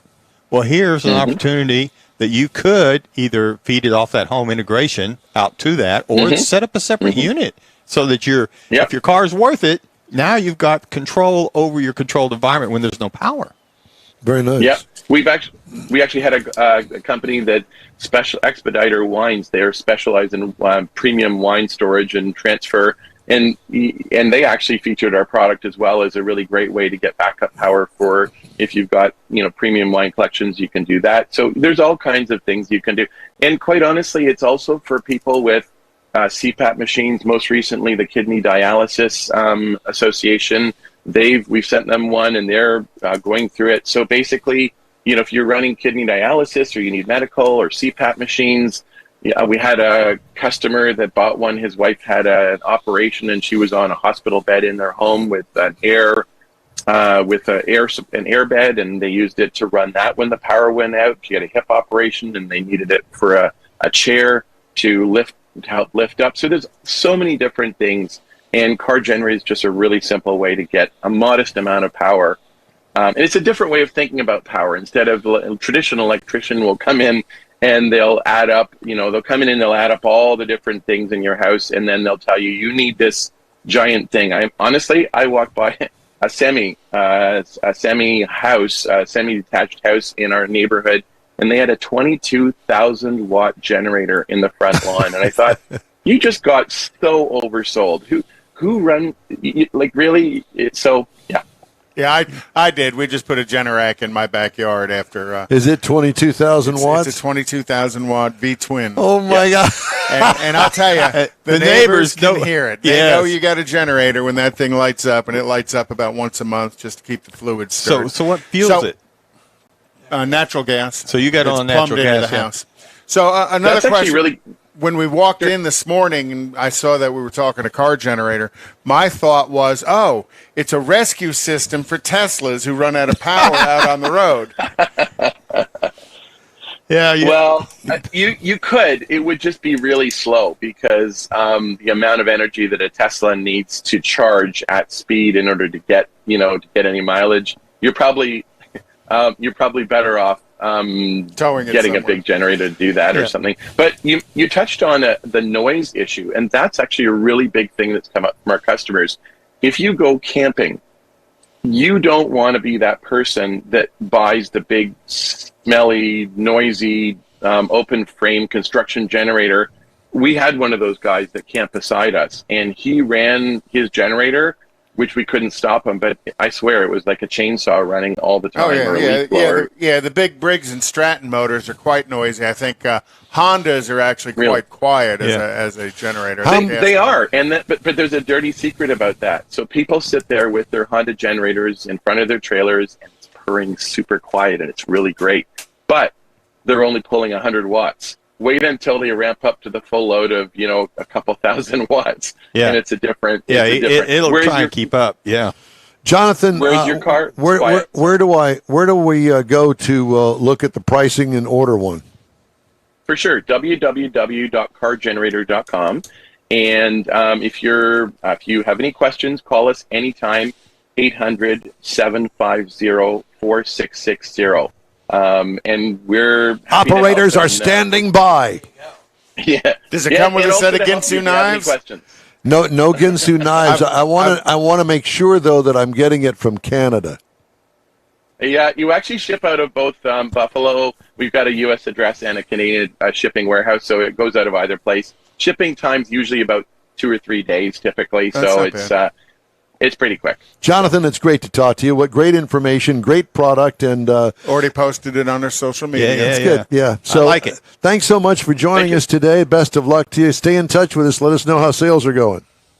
My pleasure. Thank you very much, everyone. Have a super day. You do the same. Thank you. Great idea. It is. It truly is. If you'd like to get in touch with us here at In Wheel Time, shoot us an email. Our address here is info@inwheeltime.com. The In Wheel Time race card is sponsored by Texas Nostalgia Modified Production. And they're out racing this weekend, as a matter of fact, at TRX Raceway. But some of the other stuff. Last weekend was a great weekend for racing. Monaco, the Coca-Cola 600, which actually ran on Monday, and Indy 500. Some good races to watch. Next, then it ran NASCAR. on Tuesday, Monday. Okay. Did it run Tuesday? I think it ran Tuesday. Anyway, go ahead, please. So next up in NASCAR is Sonoma, California, the road course, and that's on the 11th. On the 25th, they're going to be at Nashville for the first time. And then on July 2nd, they're going to be in the streets of Chicago. So you talk about fast pit stops, they're going to lose their wheels and tires pretty quick. You know, they could take the wheels and tires off your car at 20 miles an hour in Chicago. I wouldn't know that. And not be prosecuted. But clearly you know that. I knew that was coming. Yeah. And then Formula One is the Canadian Grand Prix on the 18th. Zandorf on the 25th, and the Austrian Grand Prix on are you wiggling my? I am. Yes, I am. Just keep on July 2nd. All right. IMSA on June 25th is at Watkins Glen, and I'm assuming our friend Alex Udell will probably podium again at Watkins Glen. I'd love to just go for a ride with him at speed. And then Indy cars are at Road. Not before me. No, not before you. And then Indy cars are at Road America on June 18th. They're at Mid Ohio on July 2nd. And then June Road courses. Yep, June 10th. Love it. Is the 24 Hours of Le Mans. Le Mans. Le Mans. Uh-huh. I will tell you Le this. Mans. Thank you. That would be the lemons of whatever. Different race. Different race. I thoroughly enjoyed Monaco. With the Formula One. Yeah, it's pretty cool. That road course that they've got set up, just absolutely incredible. The aerial view really gives you a picture of how that track was set up on those city streets and how crazy it is for them to be doing 160 miles an hour and at some point. And trying to outbrake the guy going into the chicane at the end of the tunnel. Yeah. And then, of course, last week of the month is the Pikes Peak International Hill Climb, and that'll be Richard Tomlin and his crew will be there. We're going to set up a live call. No, they're going to be too busy for that. All right, thank you, sir. Time now for this week's feature from Mr. Jeffrey the Man Zekin. Yep. And it's called, fittingly, Power from the Sun. Yeah, well, my parents did that to me. They used to call me son a lot. But you had no power. Yeah. Spelled differently. A little bit different. And here we go. So many prototypes of solar-powered cars are currently in development, and some are even produced. According to estimates, the solar market for this is $689 billion by the year 2027. Automobile companies are already working on ways to capitalize on this interim technology, such as solar roof panels, charging batteries for the internal systems. The one we have here is a Mercedes-Benz Vision EQXX, and it's an iconic German automaker debuted the Vision EQXX in January at the Consumer Electronics Show, having teased this vehicle in previous times, recent months, and so on. Teased it. Na boo-boo. The electric concept sedan ranges 620 miles. Mercedes already has a luxury EV on the verge of entering the market. It's a 441-mile range EQS, which I think you and Mike both drove. Yep. With the EQXX, it promises to go further. So that's that, and it's a good-looking little car. I like it.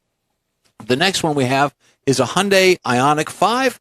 Hyundai joins the solar power party with a car geared towards sustainability, futuristic mobility. It's the new Ioniq 5. The car will be available with 2 battery sizes and 2 drivetrains. Combined with the all-wheel drive option, the Ioniq 5 can reach speeds of up to 115 miles per hour. Hold me back. The two-wheel drive, looks like somebody used a can opener down the side of it there. The two-wheel drive option enables the longest range of driving, reaches about 300 miles with the largest battery option. Hyundai says the vehicle's solar power options can help extend the range of, Mike, listen to this, 1,240 miles per year, which is about 3 miles a day if you're driving in the sun. Lots of help. This next one, I like it. I like this next one, and this one is we have Buzz Evangelist, who is a friend of the show. This one is called the Lightyear 1. Buzz Lightyear, of course. This is a Dutch startup. Lightyear recently unveiled a prototype for what they say is the first car capable of taking us long distances while being powered only by the sun. The company claims that the car has a range of about 450 miles. According to Lightyear, the car accelerates from 0 to 60 in 10 seconds. Ooh, Calendar would be better. Like a 1980s model car. Aside from solar power recharging, the car can also be recharged at charging stations and regular outlets, Mike. The company claims to be the first model consumes 3 times less energy than any other EV on the market today, which is very cool. If you can save, you can save. This next one is the Sono Motors Scion. Scion is a hybrid electric vehicle made by a German startup company called Sono. It charges itself by using solar energy. There are 248 solar cells integrated into the body, meant to be completely self-sufficient in driving short distances. The car can go up to 155 miles on a single charge, adds about 21 miles per day via the solar panels. This thing can go for about $28,500 in case you're interested to get that solar-powered vehicle. This next one is my favorite. It reminds me of your daughter, Katie Armstrong. She's going to launch this into Mars. You watch. Yeah. This is called a Wolfgang Thunder Truck. The Thunder Truck is an electric. What a great name. Electric off-roader concept with dashing futuristic features, including the bat-wing-shaped solar panels. The 800 horsepower Mike Thunder Truck EV boasts a 180 kilowatt per hour battery, 400-mile range, 800 foot-pounds of torque, and what's more, Mike, it can go from 0 to 60 in 3.5 seconds. The truck comes in 2 models, a 4x4 and a 6x6, Conrad.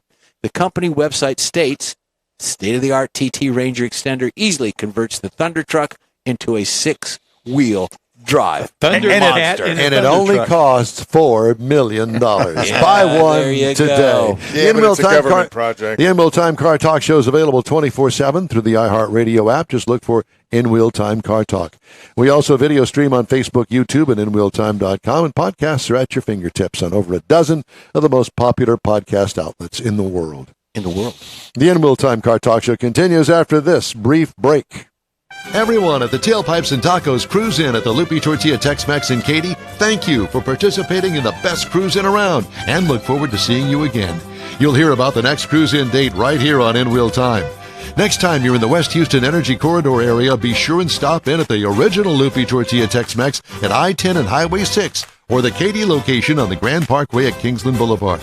When passing through Beaumont or College Station, stop in and have Lupi's award-winning beef fajitas and frozen margaritas. There's always a celebration at Lupi Tortilla. Lupi Tortilla founder Stan Holt and his wife Sheila are winning racers on the NHRA drag racing circuit and have a collection of hot rods and classics that everyone appreciates. Look for them at the next Tailpipes and Tacos Cruise In. The date will be announced soon and will once again be held at the Lupi Tortilla Tex-Mex on 99 and Kingsland Boulevard, just south of I-10 and Katy. We'll give you all the details right here on the In-Wheel Time Car Talk show and online. Donations benefit God's Garage. We'll see you then. You own a car you love. Well, why not let Gulf Coast Auto Shield protect it? Houstonian John Gray invites you to his state-of-the-art facility to introduce you to his specialist team of auto enthusiasts. We promise you'll be impressed. Whether you're looking to massage your original paint to a like-new appearance, apply a ceramic coating, install a paint protection film, nano-ceramic window tint, or new windshield protection called ExoShield, Gulf Coast Auto Shield is where Houston's car people go. Curbed your wheels? Instead of buying new, why not have them repaired? How about a professionally installed radar detector? Gulf Coast Auto Shield does that too. Get a peek inside the shop and look at the services offered by getting online and heading to gcautoshield.com. Better yet, stop by their facility at 11275 South Sam Houston Tollway, just south of the Southwest Freeway, and get a personal tour. Gulf Coast Auto Shield is your place to go for all things exterior. Call them today, 832-930-5655 or gcautoshield.com. Live, it's the In Wheel Time Car Talk Show and Possum Palace. Coming up, Living with the Lilienthals. All right. Yes, Mercedes and Andy are with us this morning. Conrad will have the In Wheel Time Car Clinic, and I'll bring you this week's auto news. Howdy, along with Mike out of this world, Mars. King Conrad DeLong. We always need more Jeff Zekin. I'm Don Armstrong. Thanks so much for joining us today. Let's just get right to it, shall we? I can't wait. It's been months, and they've lived and struggled through a long, long winter up there in the Northwest. Ooh. Ladies and gentlemen, Andy and Mercedes, the Lilienthals. Hi, kids. Hello. Hello. How y'all doing? Oh, good. Just emerging from our hibernation in the wintertime up here. With coffee in hand. That's good. I'm glad to see that. It's so good to see you guys. So what have you been up to? We haven't talked to you in months. Oh, yeah. What have we not been up to? Yeah, it's been a lot. It's been a while. So, yeah, just we've been going to a bunch of events, planning for new events, and just doing all kinds of things. So, you want to start? Sure, yeah. So, are we talking about the thing? No, don't talk about that. Don't talk about thing. no, Don't talk about the thing. Oh my God! Don't talk about Andy's the going thing. to talk about the right. thing. Okay, the incident. Okay, You we're got- not going to talk about the incident. No, Wait, so what's the incident? No, well, okay. Lead all up right, to the so thing. You gotta end with this thing. yeah, so You two are married or what? You think so? Go ahead, Andy. Talk about it while I finish. All right, so we in 2022 we worked with Subaru of America and did the Wilderness. Excuse me, we took the Outback Wilderness on the Alcan 5000, and we thought that car was going to get crushed. They told us it was pre-production. It was a pre-production model, and it was going to get crushed. So we thought, well, that's too bad. We didn't have to worry about detailing it afterwards or anything like that. We just kind of gave it back to them and figured it was going to be turning into silverware. Well, and that's what they typically, manufacturers typically do with pre-production. I mean, they can't sell it. They can't do anything other with it. I mean, it's not roadworthy. Right, exactly. So then we got a call a few months afterwards, and they said, actually, we've decided not to crush it, and we want to bring it back to full rally spec, and we're going to bring it to all of the SubiFest events around the United States, and we'd like you at those events. Nice.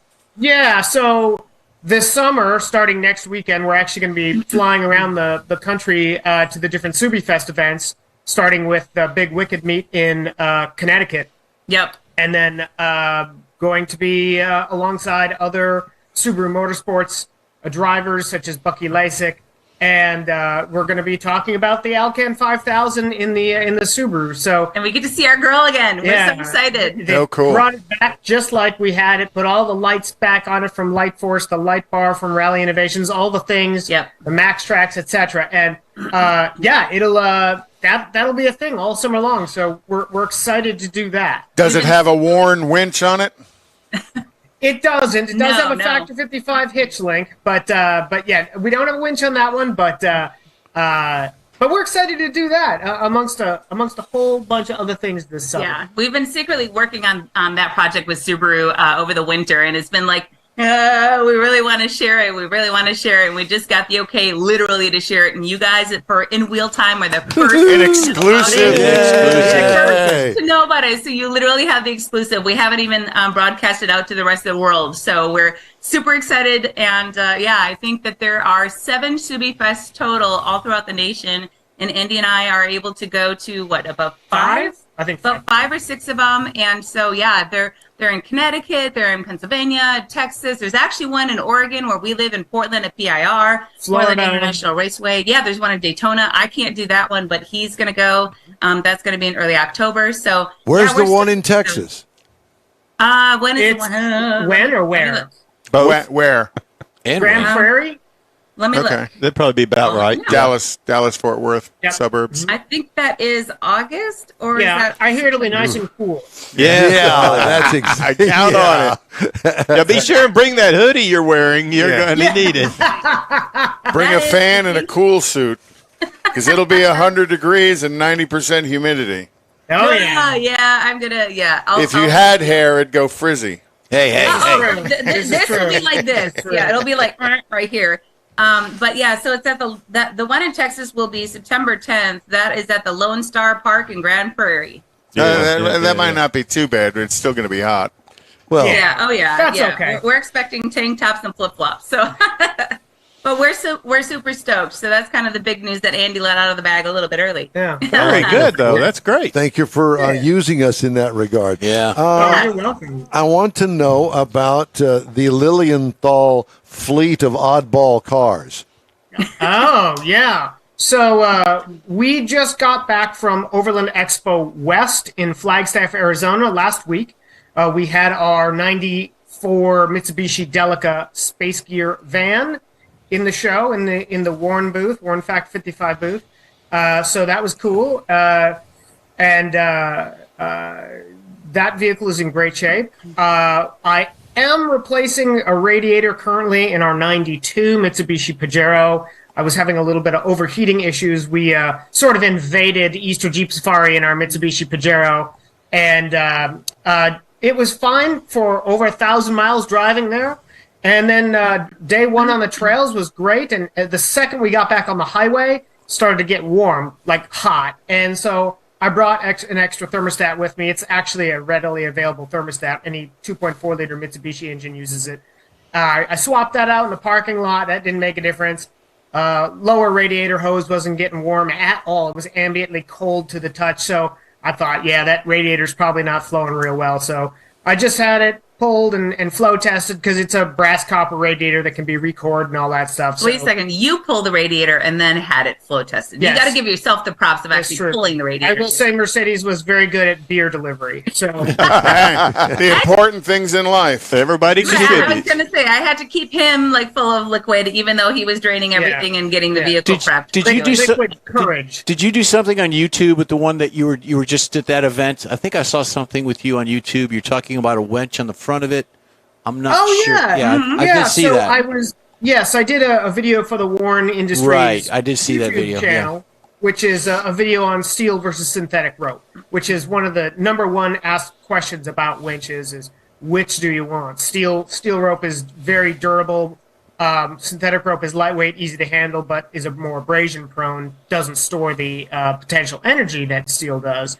So we've been doing some video initiatives and whatnot on our YouTube channel, and there's such a thirst for education these days in the off-road industry. I don't care if it's what facet of it. So many people are getting into four-wheel drives, and with such readily capable vehicles out of the box, like your Wrangler Rubicons, your Ford Broncos, that new Tacoma that's coming out, the Frontier, et cetera.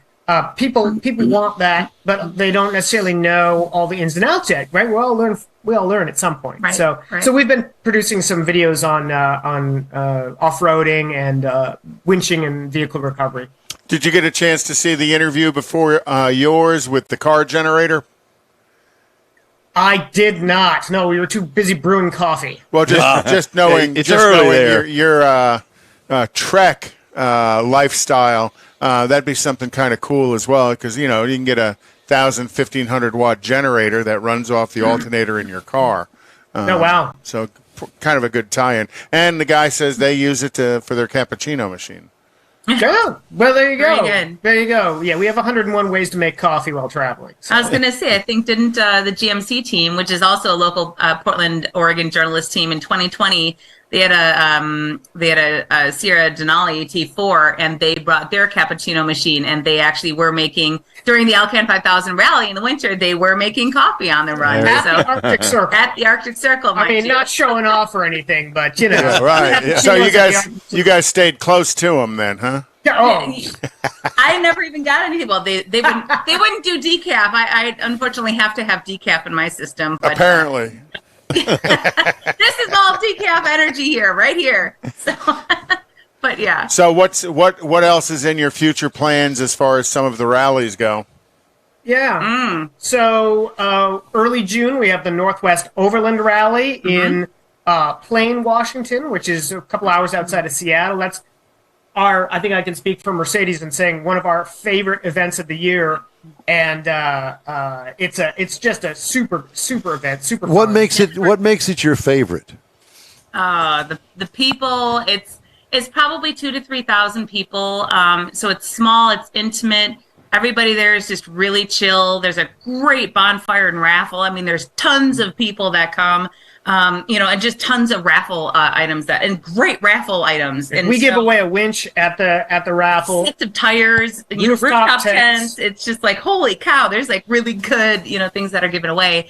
But it's a lot of great classes. There's off-road driving, courses that people can take their vehicles through and learn how to drive. It's just a really great, non 30,000 people, type of an event. It's not just a vendor show. I'm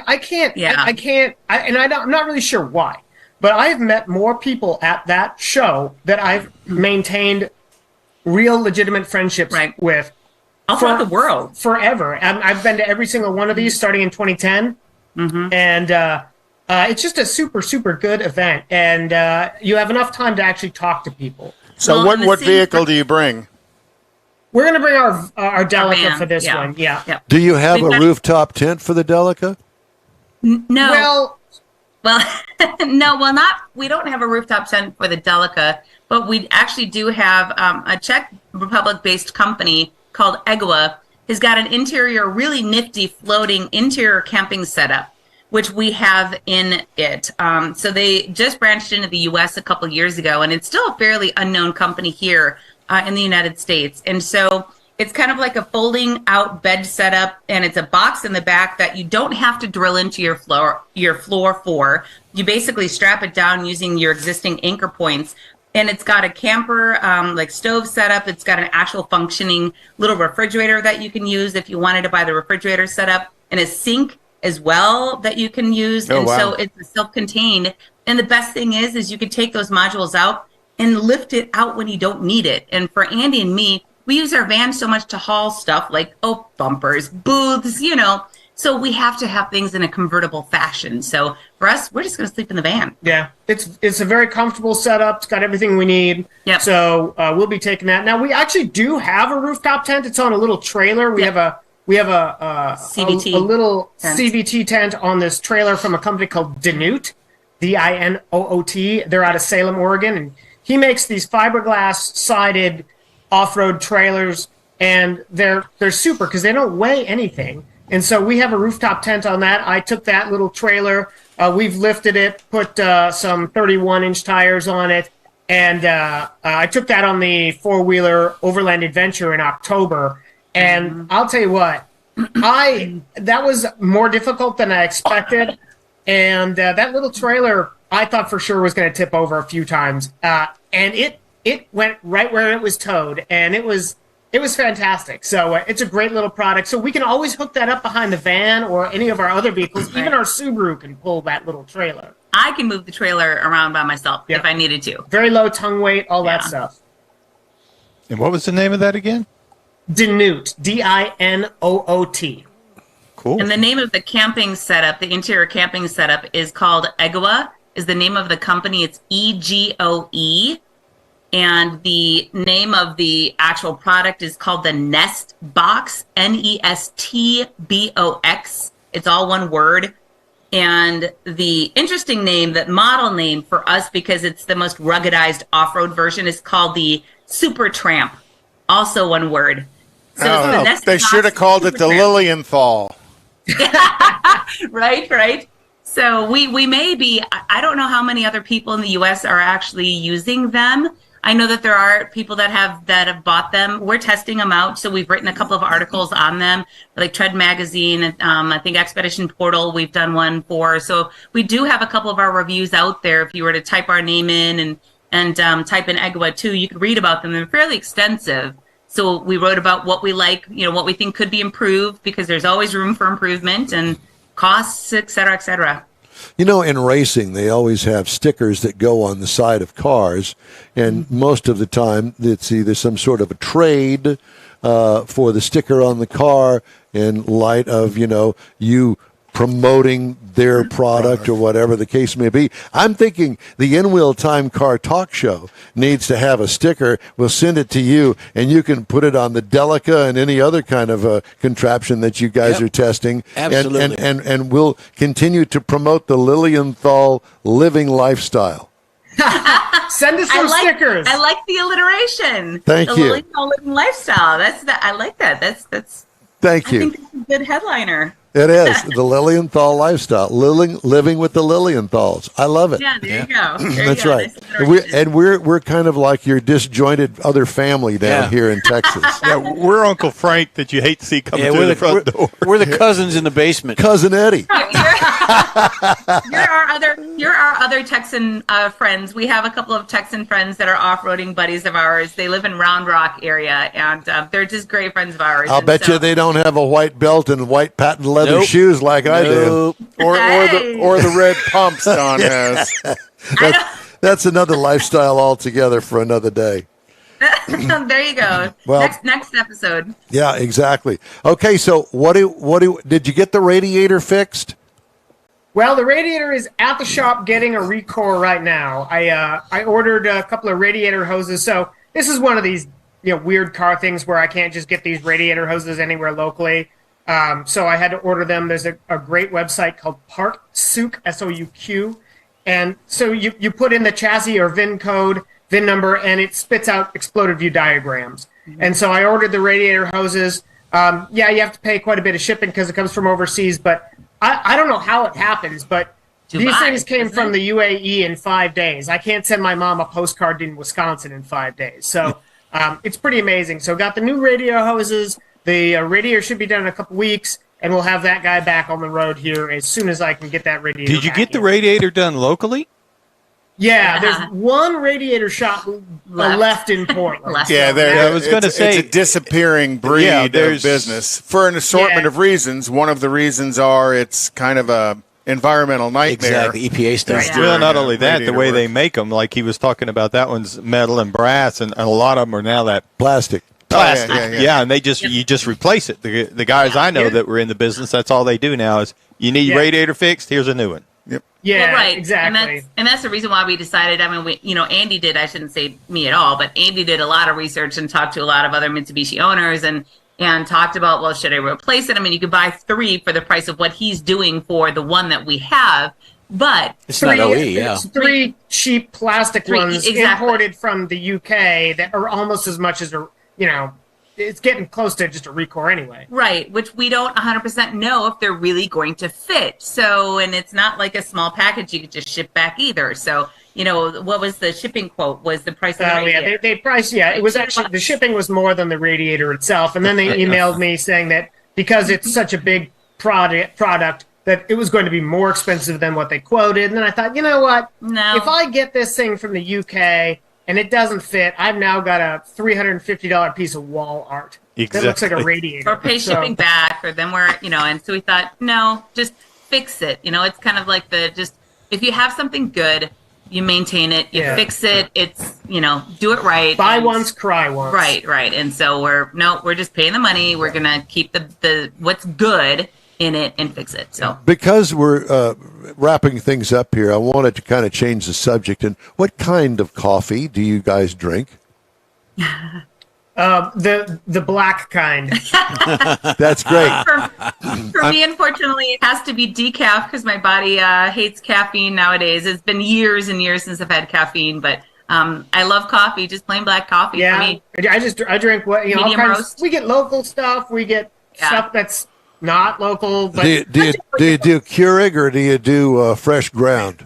Fresh ground. Fresh. Yeah. We've got a burr grinder at home, and we've got a bunch of different ways to make coffee. I'm a little bit of a coffee nerd, so we live on the West Coast. Yeah, but no, exactly. Well, hey, it's always great to talk to you guys. It's good to see you again. Please stay in touch with us. And where do we follow the Lilienthal lifestyle? You can follow us right there. Yes, you can follow us at crankshaftculture.com.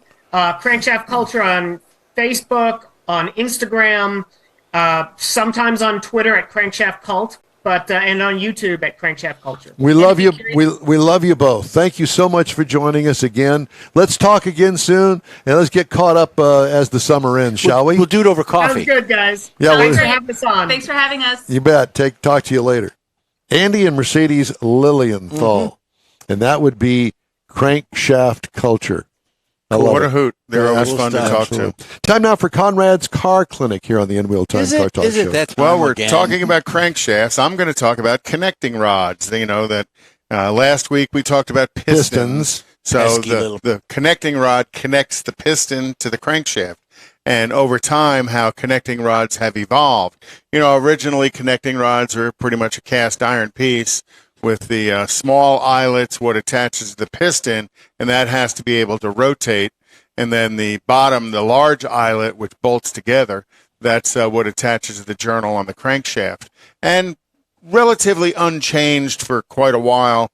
And then they went with aluminum connecting rods because they wanted to reduce the reciprocating weight, but they still had to hold on to the strength that was necessary. So the beam was lighter weight in the aluminum ones, but still basically an I-beam construction, which is kind of the strongest way to build a connecting rod. And then because as engines got smaller and you have to disconnect the connecting rod to get the piston out, they went with offset caps. So now the offset cap kind of rotates the attachment point about 45 degrees, and it's not straight on the bottom. It's a little bit offset to the side. And what's the purpose of that? Because the engines are smaller, so the working area is smaller. Oh, I see. To get your device to disassemble it, right? Yep. And then you've got the people with the super high RPM engines, and they go to needle bearing crankshafts. So with that, they'll put certain. That got offset. This is what's called a cracked connecting rod. They scribe the connecting rod and then break it, and then that real rough surface makes sure every time it bolts together in the exact same spot. Gotcha. And there's no deformation of attaching it. And then the aluminum connecting rods, they can't crack those, so what they do is they groove them to make sure that when you bolt it together, it's always at the exact same spot. It's like a knurl. That way the bearing surface is always in the correct position on it. And now the latest evolution is variable compression connecting rods. So what that does, and this is kind of a Nissan thing that they actually have in production right now, is they have engines with a variable compression. So with that variable compression, the stroke gets changed in the engine. So the piston doesn't go as far up into the combustion chamber. It's all about trying to develop some kind of fuel economy to the engine. Nissan does it this way, and then they also have this is another version with an elbowed connecting rod, trying to reduce that stroke, to reduce the load and stuff. And then so this one's pretty complicated to use with this elbow on it. But again, it's all about trying to lower the load inside the engine. And then, of course, Harley-Davidson, as their Evo engine, they have one connecting rod that actually connects to two pistons, and it's fulcrumed in the middle, and one connecting rod rides within the I-beam of the other connecting rod. And again, that's just trying to get more and more compact in space. So connecting rods are ever evolving. And the technology, and Don, you remember from Top Fuel days, that connecting rod was a honking piece of metal. Oh my God. Yeah, it was like a thigh bone. Right, connected to the crankshaft, connected to the piston. So, and they did not break very often, which was truly amazing considering the amount of force that 12,000 horsepower. Yes. Well, back then it wasn't 12. It was estimated to be less back then. But still, it's still a lot of force, and that's got to be able to manage it. And when they break, generally it's more of a hydraulic issue. That liquid gets on top, so when the crankshaft is pushing it up, they'll bend, and that's Or typical. you could have a catastrophic failure. Where And you don't want to be breaks anywhere open. close to Yeah, it then. yeah. That's when it ventilates, splits the oil out. Toyota Motor North America on Tuesday said it's recalling about 96,000 Corolla crossovers in the U.S. because the front passenger airbag might not deploy, increasing the risk of injury in a crash. Again? Recall covers non-hybrid models from 22 to 23. Automakers recommending no one sit in the front passenger seat until the vehicle is inspected and repair is completed. Dealers will inspect the vehicles. If necessary, replace the instrument panel at no cost. Vehicle owners will be notified by late July. Other recalls, missing or loose steering column bolts in the Ford Super Duties, the F-250, 350, and 450 for 2023. A steering column incorrectly assembled in the Jeep Grand Cherokee for 21 through 23. Ford Bronco 21 to 23 seatbelt latch is difficult to access. I guess they put a spring on it or something. Electronic stability control software error in the Mercedes-Benz EQS 450, 580, S580E, S580, and S680. And NHTSA, nation's top auto safety regulator, on Wednesday proposed requiring automatic emergency braking, including pedestrian detection, on all new light-duty vehicles and set minimum performance standards for the systems.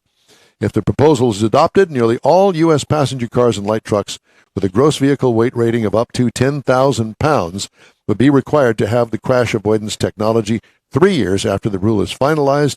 Tougher requirements would take effect 4 years after that finalization. Yeah, and the pedestrian avoidance system is really some guy with a New York accent screaming, "Get out of the way!" No, it's not. I like the thought, though. Hey, time now for a quick break here on the In Wheel Time Car Talk Show. Back after this. Everyone at the Tailpipes and Tacos Cruise In at the Lupi Tortilla Tex-Mex in Katy, thank you for participating in the best cruise in around and look forward to seeing you again. You'll hear about the next cruise in date right here on In Wheel Time. Next time you're in the West Houston Energy Corridor area, be sure and stop in at the original Lupi Tortilla Tex-Mex at I-10 and Highway 6 or the Katy location on the Grand Parkway at Kingsland Boulevard. When passing through Beaumont or College Station, stop in and have Lupi's award-winning beef fajitas and frozen margaritas. There's always a celebration at Lupi Tortilla. Lupi Tortilla founder Stan Holt and his wife Sheila are winning racers on the NHRA drag racing circuit and have a collection of hot rods and classics that everyone appreciates. Look for them at the next Tailpipes and Tacos Cruise In. The date will be announced soon and will once again be held at the Lupi Tortilla Tex-Mex on 99 and Kingsland Boulevard, just south of I-10 and Katy. We'll give you all the details right here on the In Real Time Car Talk Show and online. Donations benefit God's Garage. We'll see you then. You own a car you love. Well, why not let Gulf Coast Auto Shield protect it? Houstonian John Gray invites you to his state-of-the-art facility to introduce you to his specialist team of auto enthusiasts.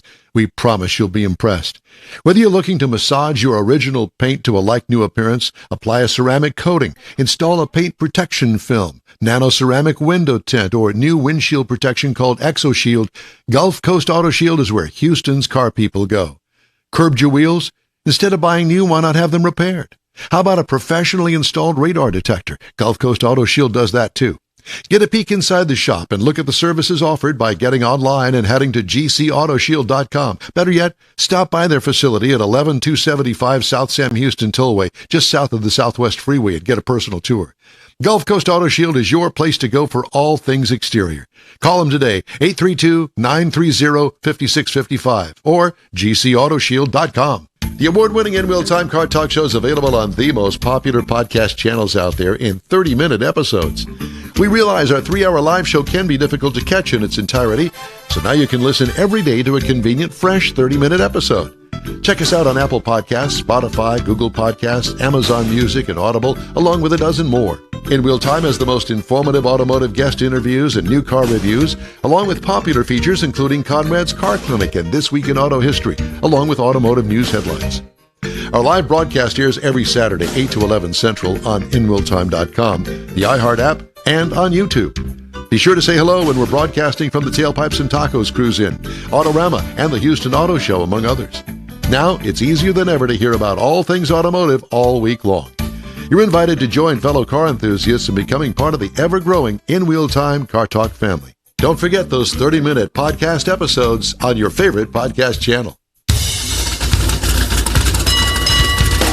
live from inside the world-famous Sugar Shack in Texas, USA. All right. It's the In Wheel Time Car Talk Show. Coming Awesome up, country. we're going to talk to Tammy Dooley with the Granbury Chamber of Commerce All about right. the LSSRA. Makes me choke. I can't get it all out. Oh, my. That's the Lone Star Street Rod Association. Big meetup 1 week from today. You bet. We'll be sweating to the oldies up there. Visit Granbury.com. There you go. Conrad's always forward looking for that commercial plug. Yeah, I tell you Okay, whatever. We also have the upcoming events calendar this hour. Mars reviews the new Kia Sportage. Plus, you'll hear the stories making automotive news headlines. Howdy. Along with Mike Out of This World Mars, King Conrad DeLong. We need more Jeff Zekin. I'm Don Armstrong. Thanks so much for joining us today. By the way, we were off to a roaring start here in the studio early this morning. Jeff and I were. Before the boys got here, Jeff opened the door. I followed him in. He says, "Oh, look at that. Look at that." And right over here, if you're watching us, right over here in Jeff's area, My area, was of course. a hairy thing. We couldn't quite identify I what thought it was Conrad, but no, it was a hairy. It was. I don't move that fast. It was either a big rat or a possum. We're not sure what it was. Well, as it turns out, it was a possum. Like a teenage possum. A teenage possum. It was more than a baby, but it wasn't a full-size adult. And, of course, Fortunately. and it shot down over there. It didn't hiss at us or anything, but we got the rake and the broom out and shoveled it around. Standing on top of the chair, screaming like 7-year-old That would girls. be Jeff, not me. And it shot over here, and then shot over there, and then we had we got it cornered over there, and we had the door open and everything to get it out. Nope, went over there by the rakes and the brooms over in the corner, and finally, Mars arrives in the midst of all this, and I said, "Daddy, here's a broom." Well, he's from Nederland. They eat possums over there. Mars was looking for lunch. Mars, have you ever You brought lunch in. Oh, have you ever eaten a possum? No, sir. No? Squirrel? My dog's eaten a few of them in the backyard, but I haven't. You haven't? Yeah. Did you ever have squirrel? Oh, yeah. We used to go squirrel hunting a lot. Did you ever eat squirrel brains? No. I understand they're pretty nasty, but apparently some sort of delicacy in some parts of the United States. Over there, a little bit further east than you. That's right. And I eat crawfish, but I don't suck the heads. I've never had crawfish. Don't do crawfish. No, I eat crawfish. But I grew up eating lobster where, it's like a baby crawfish. The chum in a lobster is a whole lot more than a chum in a crawfish. Chum. Okay. I didn't know you named him. Chumley. Chumley. Remember Chumley? I didn't know you named him, yeah. What show was that on? I was Pawn on Stars. Yeah. Huh? PAWN Stars. Chumley, yeah. Well, it was also a cartoon character in some cartoon thing from the 60s. Anyway. Showing your age again. Yes, I always do that. Now, joining us from the Zoom world of connections, here she is, ladies and gentlemen, Tom's daughter, Tammy Dooley, Chamber of Commerce, Granbury, Yay. Texas, US of A.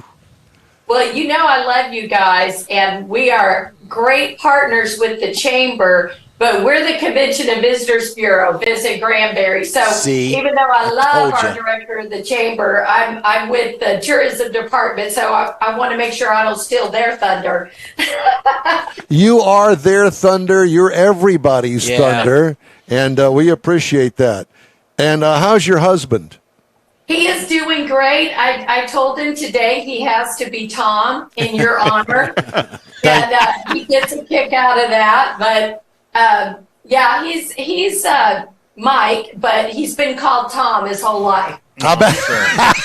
He has been called Tom. I like that. Does he hang his head down? No. He does not. Okay, well that's He good. does not. Okay, hang down your head, Tom. Dooley. I got it. I'm just wondering. It's not like she hadn't heard this 5,000 Hang times. down, you're going to die. You're going to get more next week, She's by the the way. only woman, or anybody for that matter, that I know of Dooley. That's true. Well, you know, it's cute. We're getting ready to have a grandbaby, and it's a little boy, and he's being named Michael after my husband, and his initials will be Mad. So we're going to call him our little mad dog Dooley. So there you go. There you go.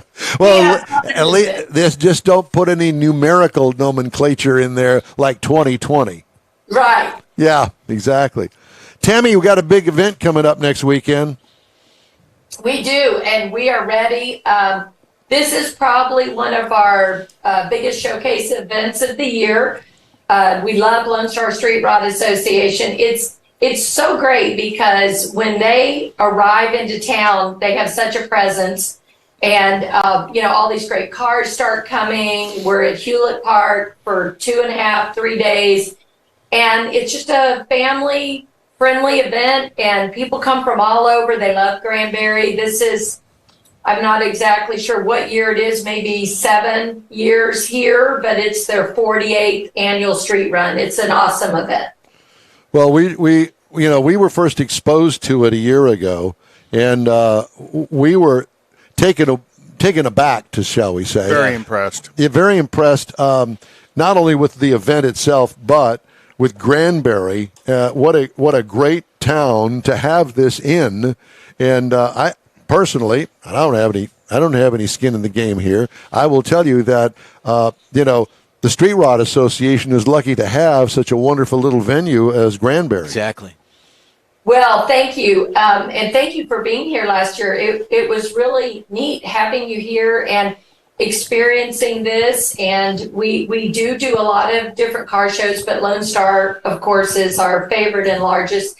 And we're a great community. Our population is only a little over 10,000, but we have 65,000 people around us. We're a retirement community, although we have a lot of young people moving here. And we're right now the 9th fastest growing county in America. So we are booming. And Granbury is a great destination city to go visit. If you're looking for a weekend trip, climb in your car, go to Granbury. There's lots of things to do. Stunningly beautiful lake as well. Thank you. And we are getting ready. This is news. We are getting ready to be designated as the celebration capital of Texas because for a small community, we have festivals almost every weekend. We have some event or 2 or 3 going on. We have a great music scene. We just became the 40th city in Texas to be designated a music-friendly community, which means a lot to our music industry. And this year we have applied and will receive our cultural arts district designation. So, congratulations. Thank you. We have a lot of quality of life here. And I know, are you guys going to be doing I call it the poker tour in downtown for the shops and stuff, for the spouses of the streetcar owners? I know last year you guys, that seemed like that was a lot of fun, where the spouses could kind of go in and out of different shops and package together some kind of reward at the end of the day. They do that every year. It's become a annual tradition, and a lot of people bring their lawn chairs too and just hang out at the park all weekend. And it will be hot, but in a good way. And we're right next to the lake and lots of good restaurants to cool off in. So it just makes for a great weekend. Yeah, Rick was telling me also that one of the other things they do, they basically put on a parade for some of the senior citizen facilities that you've got around there, that they said is well received. I can't talk. They do, and I can tell you that everyone who has experienced that for the first time gets very emotional. These residents in the nursing homes, are so appreciative, and they sit out in their wheelchairs or their chairs and they wave at the cars. They would never get this opportunity to go, down there to the park and see this. And I've had adults cry when they see it. It's just amazing. Well, I'm sure it brings back a lot of memories for a lot of them, because they are the older people, and that goes back to their youth, things that they can remember. Like you say, they don't get to experience that any other way. And it's an event. It's something to do that people bring that to them. That they have that feeling of, hey, somebody cares. And I know that Kathy and I want to stay an extra day through Sunday morning. When you said the poker tour or the buildings, how do you register for that? Is that something that goes on in the afternoon or the morning? when you get here at the conference center, which is the host for the event, I know you'll be over at the park where the cars are, but the conference center is actually the main office and where people register, and you just get all the details there. Okay. And they'll give you everything you need. I think you can register for it any time, and then you just go to stores, on the square, have them give you a card, and then I've never played it, but everyone loves it. So, and the merchants really appreciate it too. Now, the conference center is across the highway from Hewlett Park, right? Yes. They're on the lake, right by I think it's a Hilton or something. The hotel. Correct. Yeah. Correct. And the conference center is amazing. We last year hosted 115 different meetings and events there. So it's a very popular, unique venue to have here in Granbury. It's about 11 years old right now. Wow. Very nice. It looks cool whenever you pull up there. I'm excited about going. I can't wait. Yeah. Yeah, it's so great. And if you have time on visitgranbury.com or the Lake Granbury Conference Center.org websites, you can log in, and we have a lake cam, and you can see the lake in real time, anytime, to see what the weather's like from 4 different angles. It's really neat. Everyone likes that. And if you go on our Tiki Cruise, which I highly recommend if you stay an extra night, I would make reservations for the Tiki Cruise down the lake. And you can log into the website and then take a selfie of yourself going by from the lake cam.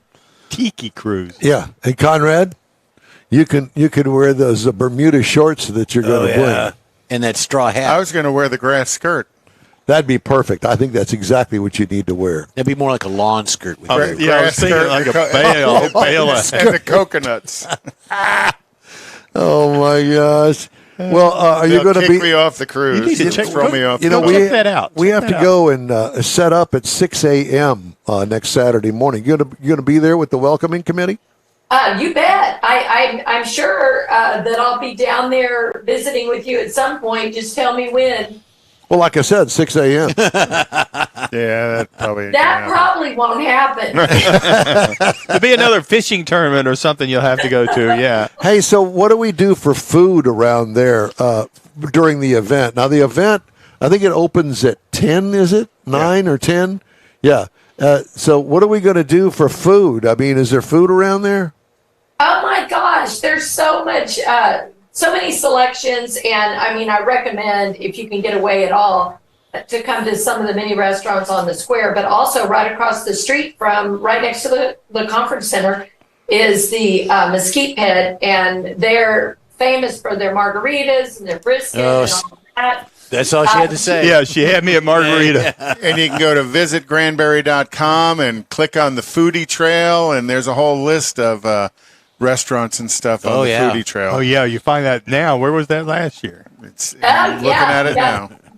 And also, the Hilton has amazing food, great breakfast, and there's all kind of DoorDash services if you don't want to leave the park. And then I believe they'll have a couple of food trucks down there. And, I mean, the list goes on. We actually have a company here in Granbury called Flytrek, and you can actually order food and have it flown in by drone and dropped off to you. Nice. Oh, there we go. Sure, no problem there. Yeah, especially with all the trees. As the birds attack the drone. Yeah. There are also a lot of options on the lake. So if you really want to experience the lake, try out Stumpy's. They're famous for their fish tacos. There's, again, Mesquite Pit would be your closest, and those are always good options. I want to sign up for Tammy's Granbury tour. And so you just, let's go over here. We're going to stop here. We need to go up the way just a little bit around the lake and go there. And Ketzler's Schnitzel House. Okay. Oh, my gosh. That's a catchy name.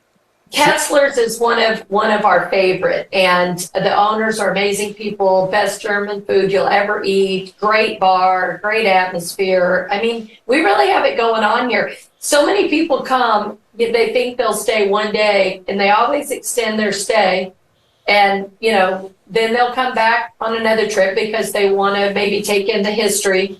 or the Ghost and Legends tours and all that stuff. So, I mean, there's so many different things you can explore here. It's just your preference. How far are you from Fort Worth? We are 35 minutes away. Oh, my gosh. Quick trip. Just a short ride. Just a quick hop, skip, and a jump. You know, take you that long to get to dinner from here. Yeah, exactly. One of the things that I did with my kids when they were growing up, they survived. We did things like the Texas tour, and we would go to, San Antonio was always a favorite place with the girls. And we always looked for places that we could take the girls and do a 2 or 3 or 4 day vacation. And we didn't know anything about Granbury at the time. But it seems to me that this would be a perfect spot to take the family. It's perfect. There's a show you may or may not be familiar with called The Day Tripper. And Chet Garner features cities in Texas. I've seen it. It's amazing. And he has spent his whole career after being an attorney and stuff, just showcasing things in Texas. And you can literally never leave Texas and see anything you want. And so Granbury is recently featured and, often featured, I should say. And it's just because there's so much to do. I've seen the show. When he gets into the restaurants and the food, I have to turn it off because I get hungry every time. Exactly. And hey, we're all about eating here in Texas. We have a foodie trail, and we actually, not to brag, but the Texas Travel Awards just announced us as the winner of Best Foodie Destination in Texas, and we were the only little community in the competition. It was Austin, Fredericksburg, and San Antonio, they're definitely on my food travel plans. And I love those cities. And here, little Granbury gets in the competition and we win. Congratulations. Wow. Yeah. So the food is amazing here. We will definitely partake while we're there. Yeah, definitely. Well, I can't thank you enough for taking the time to talk to us today. And I will tell you that we will be arriving on Friday afternoon, Friday evening, and checking into the hotel to be able to get up the next morning, we hope, and get out there to the Hewlett Park and set up and start our broadcast at 8 o'clock. And we look forward to seeing you. Well, I will be there. Look forward to having you. If you're coming in Friday, make reservations at some of the restaurants downtown, and you won't be disappointed. Very good. We shall do that. Tammy, we'll see you next Saturday. All right. Travel safe. We'll see you when you get to Granbury. Thanks. Thank you. Awesome. Yeah. Yeah, I'm already looking at some of the menus. Yeah, that's a pretty good idea. Go ahead and make reservations ahead of time. I'm leaving this afternoon. Yeah.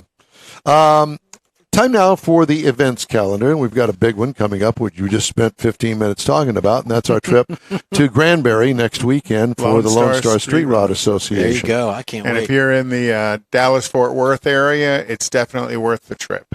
Yeah. So come on out and see some beautiful cars and visit a great little city. Countryside.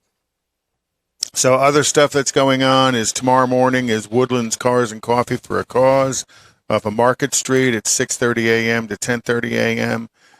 Coffee and Chrome tomorrow is at the Avalon Diner, basically at 90 and 69, 59.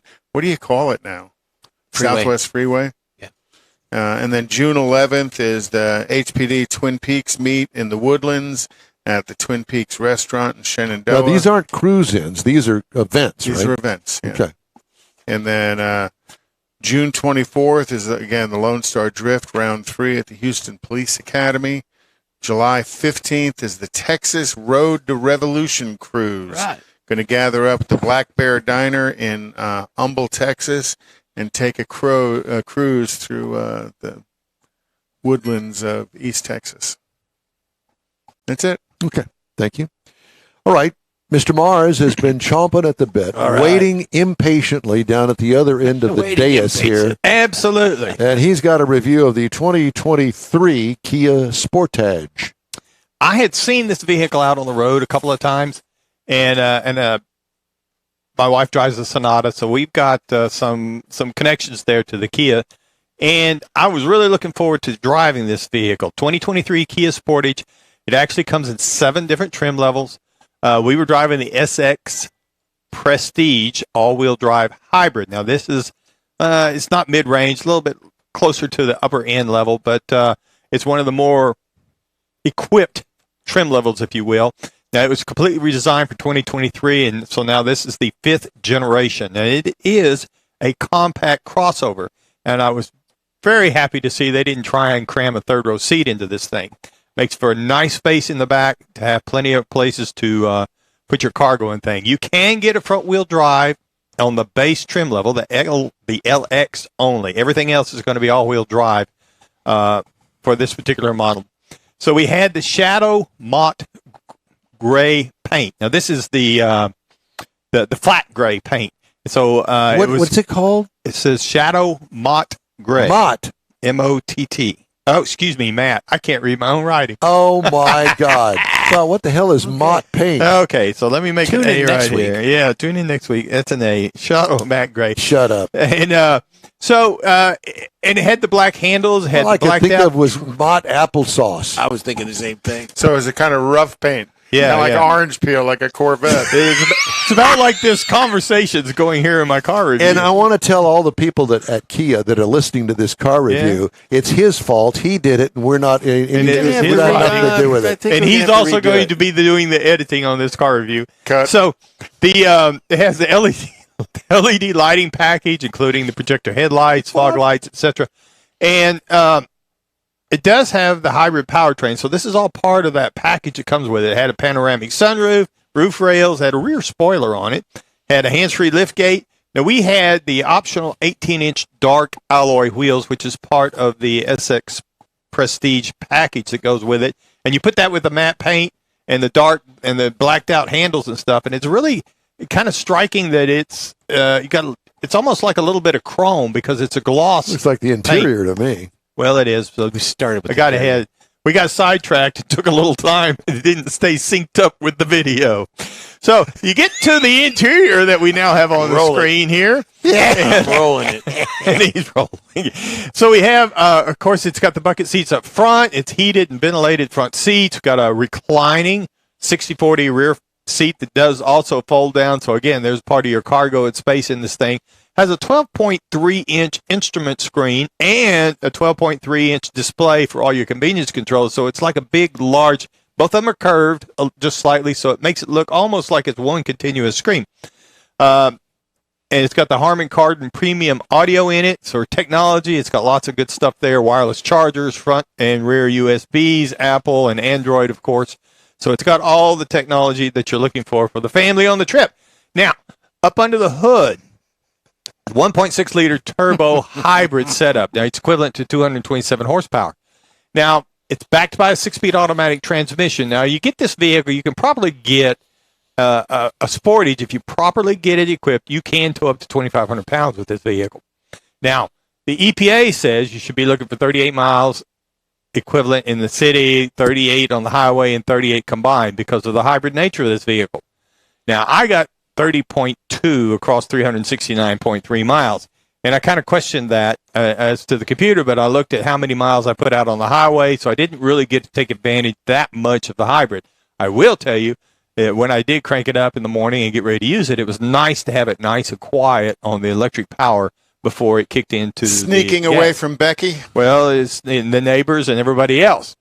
So, but when you go to drive it, it's really got a it's really smooth and compliant out on the road without being wobbly or being overly rough, stiff type thing. So, you felt connected to the road, but you didn't feel like a sports car hot rod type thing. It was just a nice driver, quiet cabin. The seating is good. It felt comfortable in the front seat and the rear seat because they didn't try and cram that third row in there. Now, the base model price for a Sportage is $27,615. Base trim price for this vehicle that we were driving, the SX Prestige Hybrid, $36,190. Now, as tested price, $38,530.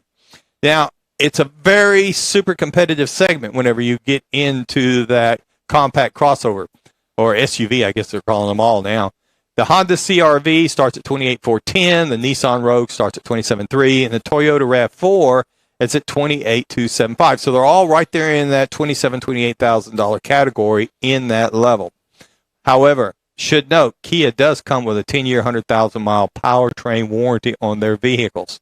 So if you're looking for something you want to drive long term, and I actually really like this, and I mentioned to my wife, and it is a little bit smaller than her Sorento, but like all things that are growing in this environment we have, it's not that much smaller, and I really enjoyed driving this vehicle, and it would be one that I would look at if I was looking for something in that category. So you going to get Becky a new car?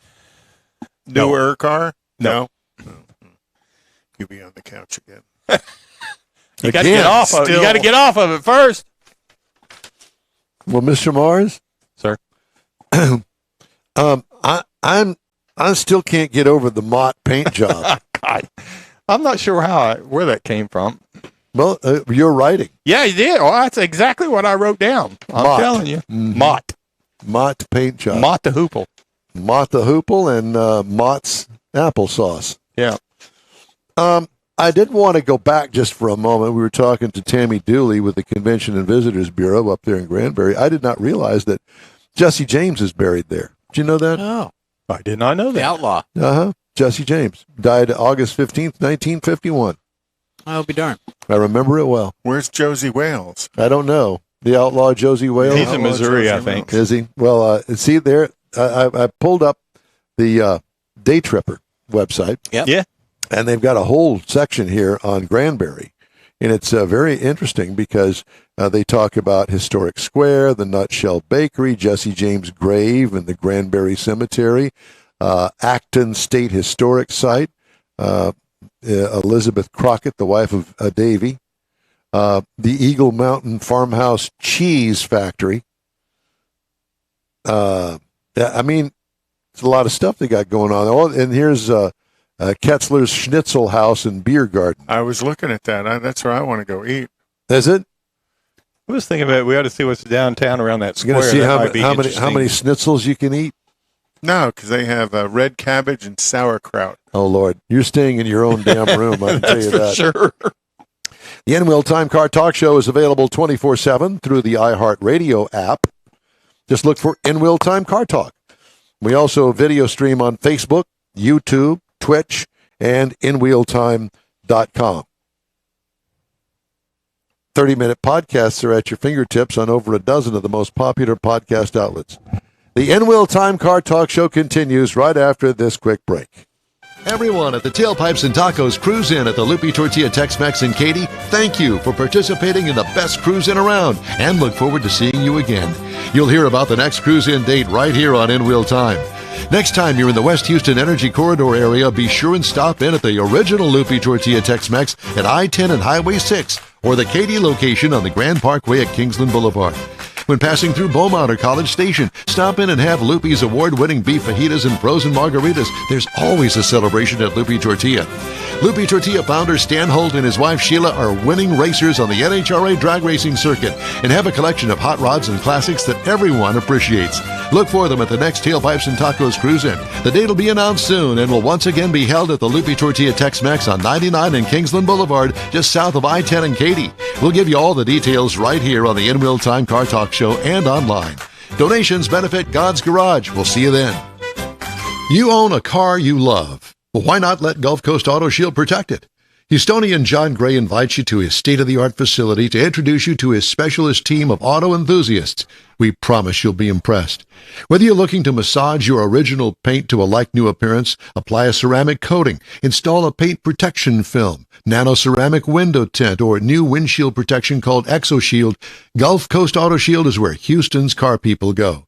Curbed your wheels? Instead of buying new, why not have them repaired?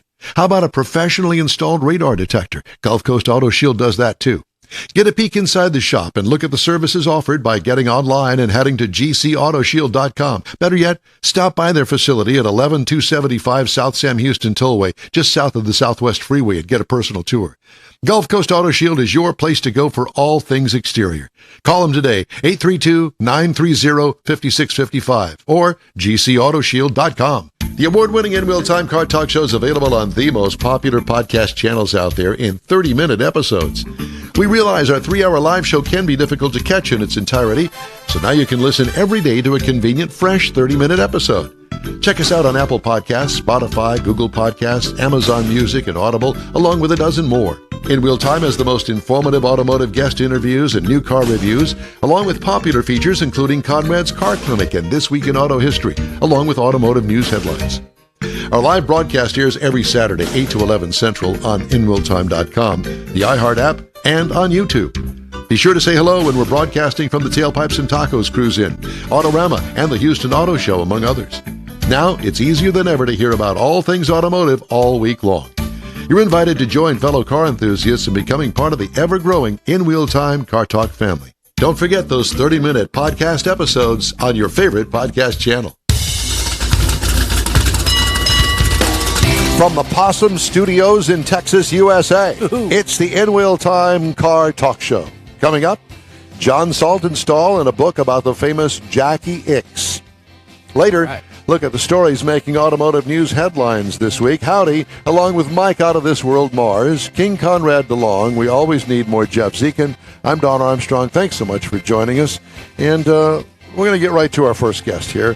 John Saltonstall has written a book, Jackie Ickx, his authorized competition history. John, good morning to you, sir. Good morning to you, Don, and thank you for inviting me on. Great to talk to you, Joe. Well, it sounds to me like you're from East Texas based on your accent. Is that correct? Yeah, pretty much each from you. I'm over in England. I'm at the middle part of England. What city are you in, John? The nearest city that you might have heard of is Leicester. We're about sort of 50 miles from Birmingham. I love it. Well, how's the weather on a Saturday afternoon? Hey, we're doing well today, Don. We've got about 20 degrees centigrade over here, so it's pretty nice for a change. Well, that's good. And it's not raining. And is it cloudy? No, we've got blue skies for a change. For once, it's not raining in England. Oh, right. I love that. Well, I have to tell you, I'm a huge fan of Wheeler Dealers. Have you ever heard of that? All right. Yeah. That program. Yes, I love that show. All right. Well, back to the subject at hand and the book at hand. And you've written a book about Jackie Ickx. I remember early on in the very beginning when I started really getting into car racing back in the 60s, a guy by the name of Jackie Ickx. I knew nothing of him. I didn't know anything of the history about him, but I knew that he was a racer and a very successful racer. Extremely successful. Yeah, and so tell us about his authorized competition history. Well, the book came about. It was I'd previously done a book that followed exactly the same format on the great Austrian driver Niki Lauda. And that had been a book that I'd written really as a sort of passion project that, I wrote the book that I wanted to read because it didn't exist. The idea being that it would follow a rather unusual format in reporting every individual race you'd taken part in and trying to illustrate it with a photograph from that race. And I thought that having done that, I'd sort of, and that somebody thought it was good enough to publish and somebody else thought it was good enough to buy, I'd kind of tick that box of life ambitions and could go on and do other things.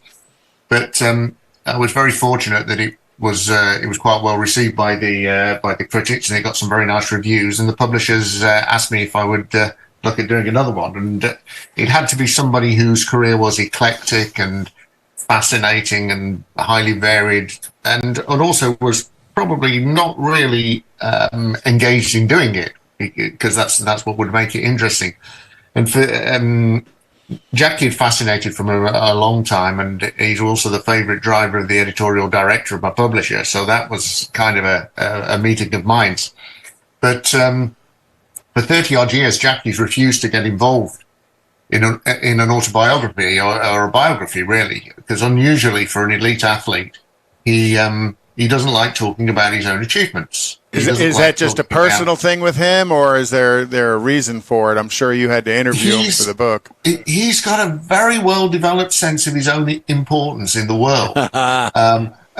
He says, because one of the genres that he's got involved in, he did a lot of long-distance rally races. He did the Paris-Dakar a number of times. He did about 30 of these kind of things.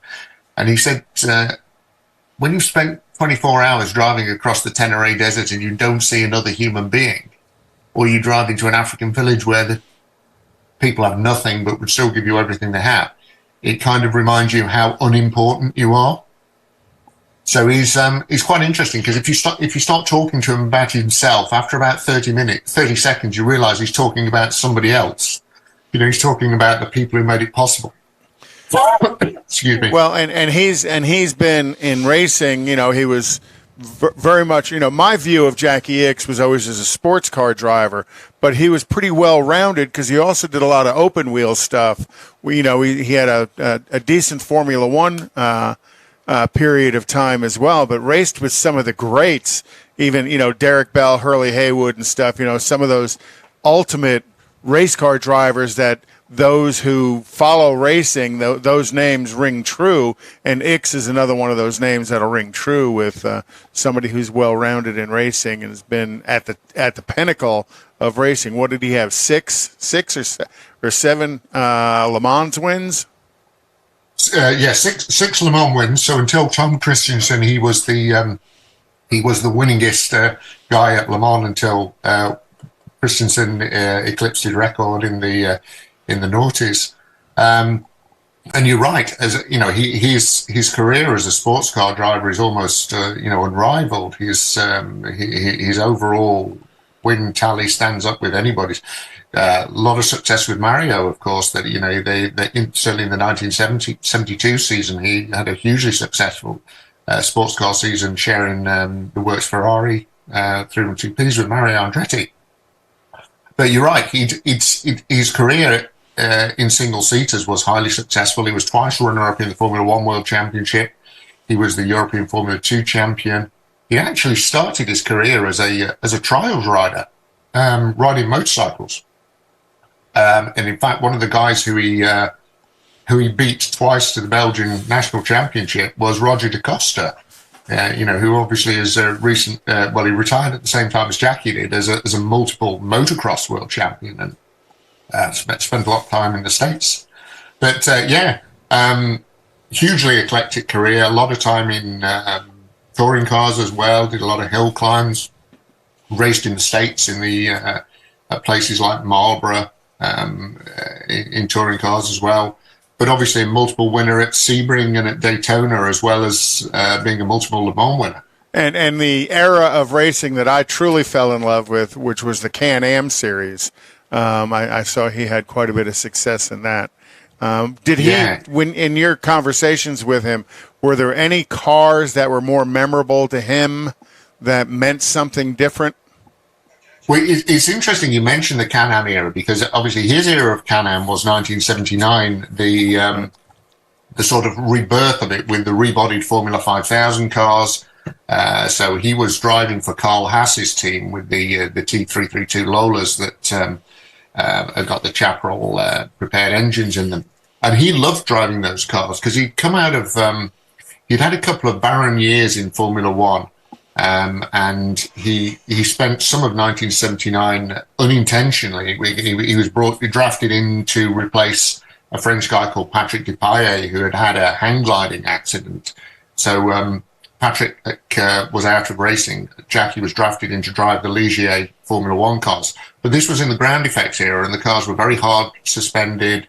A lot of the finesse that Jackie was famous for wasn't really on show in those cars.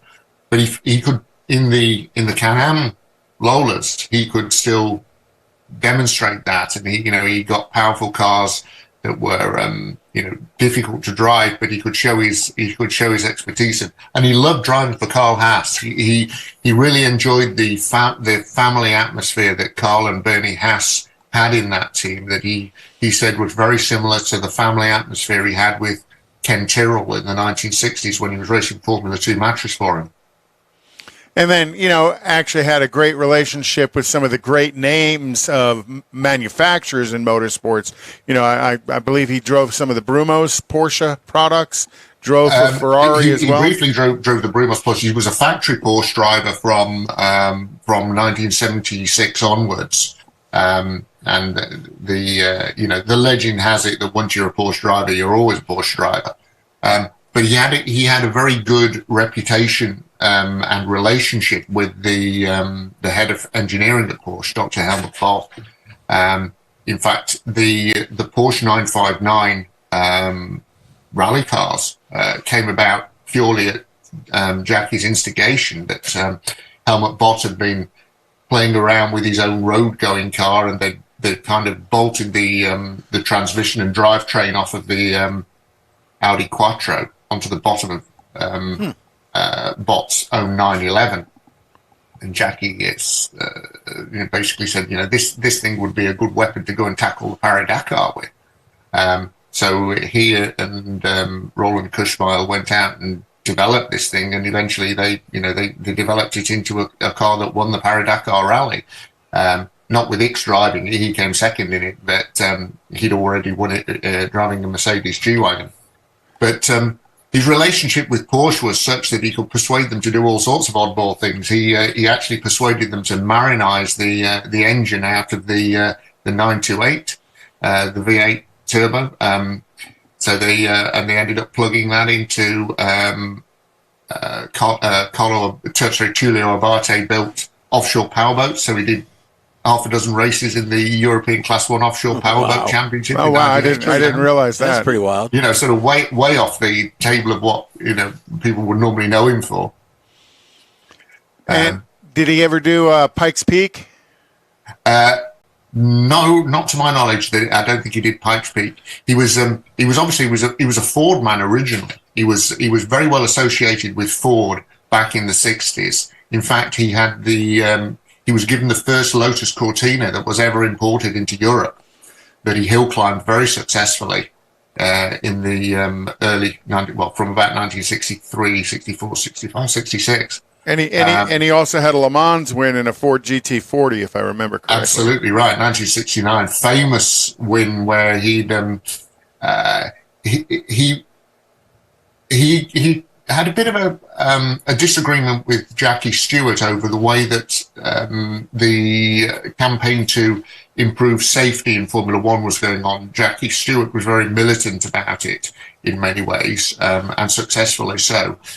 Jackie Ickx didn't like the politicization of the way that it was done and preferred to do things in his own individual way.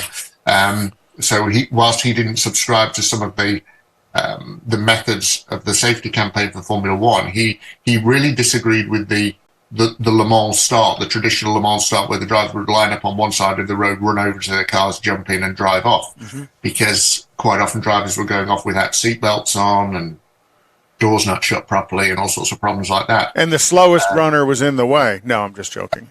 Well, it's interesting that you say that, because in 69, his protest was that he walked across the road and got into his car, and he did nearly get collected by somebody setting off, and he set off dead last, having buckled himself into the car and made sure the door was shut before he left. As it happened, he ended up winning the race after a really tight finish with Hans Hermann, and he won it by a couple of 100 yards. So he said if it had gone the other way, he would have looked a complete fool because he would have lost it at the start. But as it was, of course, it was a quite a celebrated thing. But he was very much seen as associated with Ford. Grady Davis of Gulf Oil had lent him his personal GT40 back in 1966 to run at Daytona, and the only reason they didn't win it was because when the mechanics were prepping the car, they forgot to disconnect the heated rear window off the road car. So as a consequence, it flattened the battery 3 times, and they needed 3 new batteries in it. Otherwise, he would have probably claimed that one as well. What is he doing today? He spends a lot of time doing historic events, and you'll see him at places like Goodwood. He was at Long Beach only a few weeks ago. He will do the Le Mans Classic.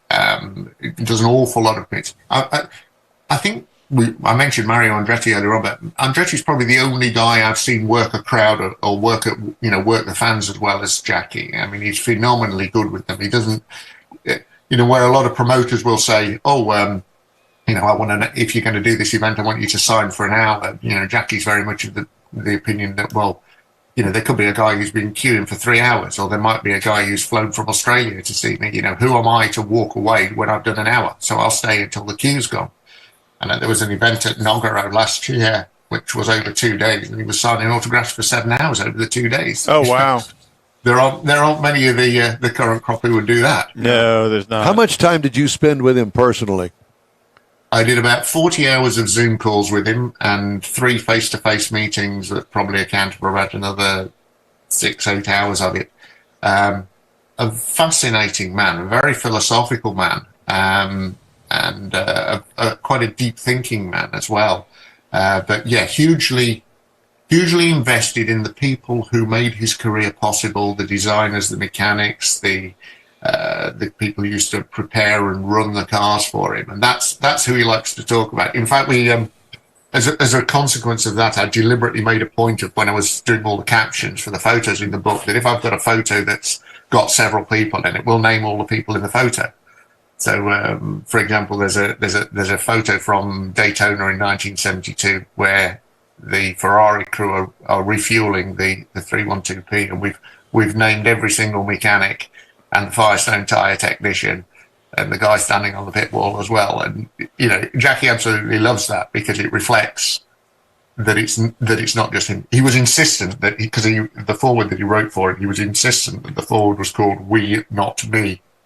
Oh, wow. He sounds like a guy that you'd like to have living next door to you. Hey, man, can you help me out with the yard? Yeah, come on over. I'll help you. Yeah, you get it done in a hurry, too. Absolutely. Excuse me. You don't expect that people with his record and his success would have the degree of humility that he has. It's quite revealing, really, just how humble an individual he is. John, how long did Judy Strumpers knows him quite well. How long did it take you to write the book? This one actually took me about 3.5 years. When we'd because as you might see from that, it's a big lad. It weighs about 6 pounds, and it's 606 pages, 350,000 words.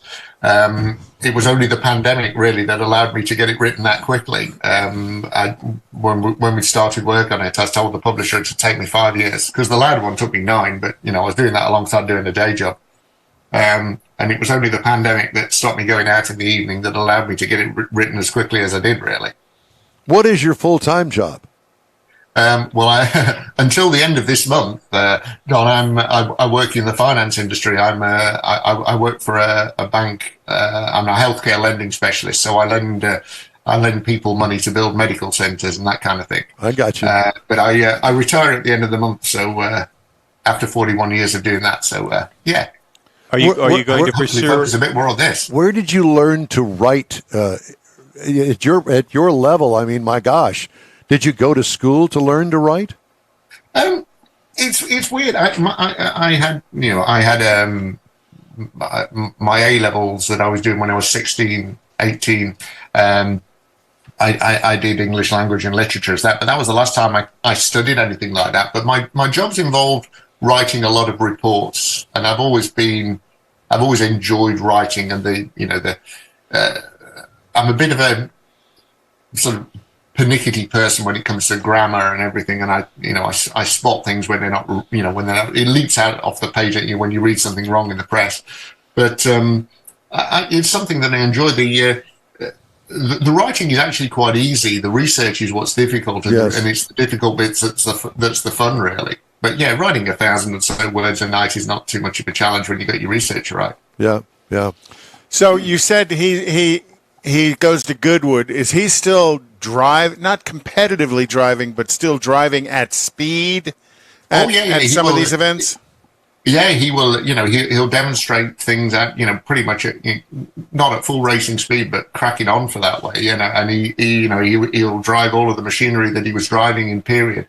I mean, he's 78 years old, and he's always up for new experiences and adventures. How cool is that? How cool is that? That's what I like to hear. Yeah, absolutely. And living life to the full.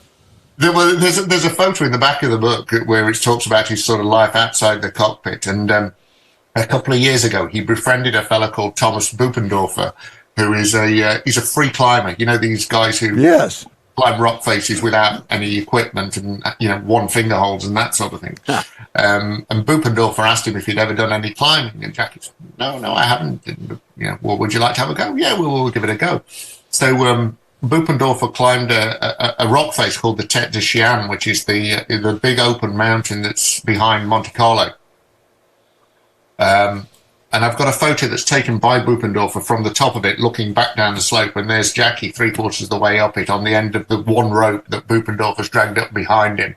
And Jackie's wearing a polo shirt and a pair of chinos and some trainers, and he hasn't got gloves on, and he hasn't got a helmet on, and that's about the concession to it. And he just, at 76 years of age, he did that. Wow. Gotta love it. Man. John, it is a true... I'm thinking, I'll have a bit of that. Yeah, exactly.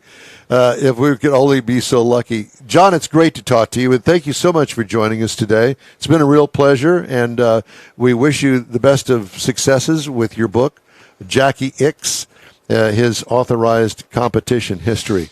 And enjoy the nice weather while you got it. I will indeed. Thanks, Don. I'm making the most of it.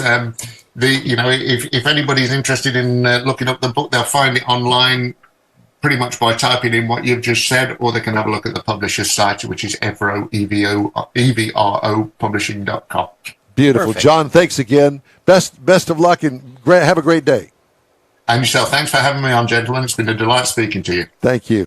Very, very interesting. Very much so. What a life Mr. Ickx has led. No kidding. All right. Let's see. Why don't we do something completely different? Chasing possums? Have I missed something of yours that I need to get in? I think you got it all. Did we get it all in? Yeah, I think so. Mm-hmm. Yeah. Okay. All right. Well, I've got you let us speak a little bit. Go wear your lawn skirt. Your lawn skirt. U.S. light vehicle sales are forecast to rise 18 to 20% in May. As retail selection improves, consumer incentives rebound, and automakers fill a backlog of fleet orders. Toyota division snapped a 4-month-long losing streak. Honda Motors surged again. U.S. sales rose for the 10th straight month in May at Hyundai and Kia, helped by rising inventory and incentives and sharply higher fleet deliveries. Retail inventory, I thought you'd like to know this, stood at 1.3 million in May, up 48% from a year ago. J.D. Power and LMC Automotive forecast Toyota, Kia, Honda, Lexus, BMW, Subaru, Land Rover, Hyundai, Cadillac, and Nissan had the industry's leanest stockpiles last month, according to Cox Automotive, while Jeep, Infiniti, Jaguar, Buick, Ram, Chrysler, Dodge, Mini, Lincoln, and Audi had the highest inventory. He said Jaguar. Only by mistake.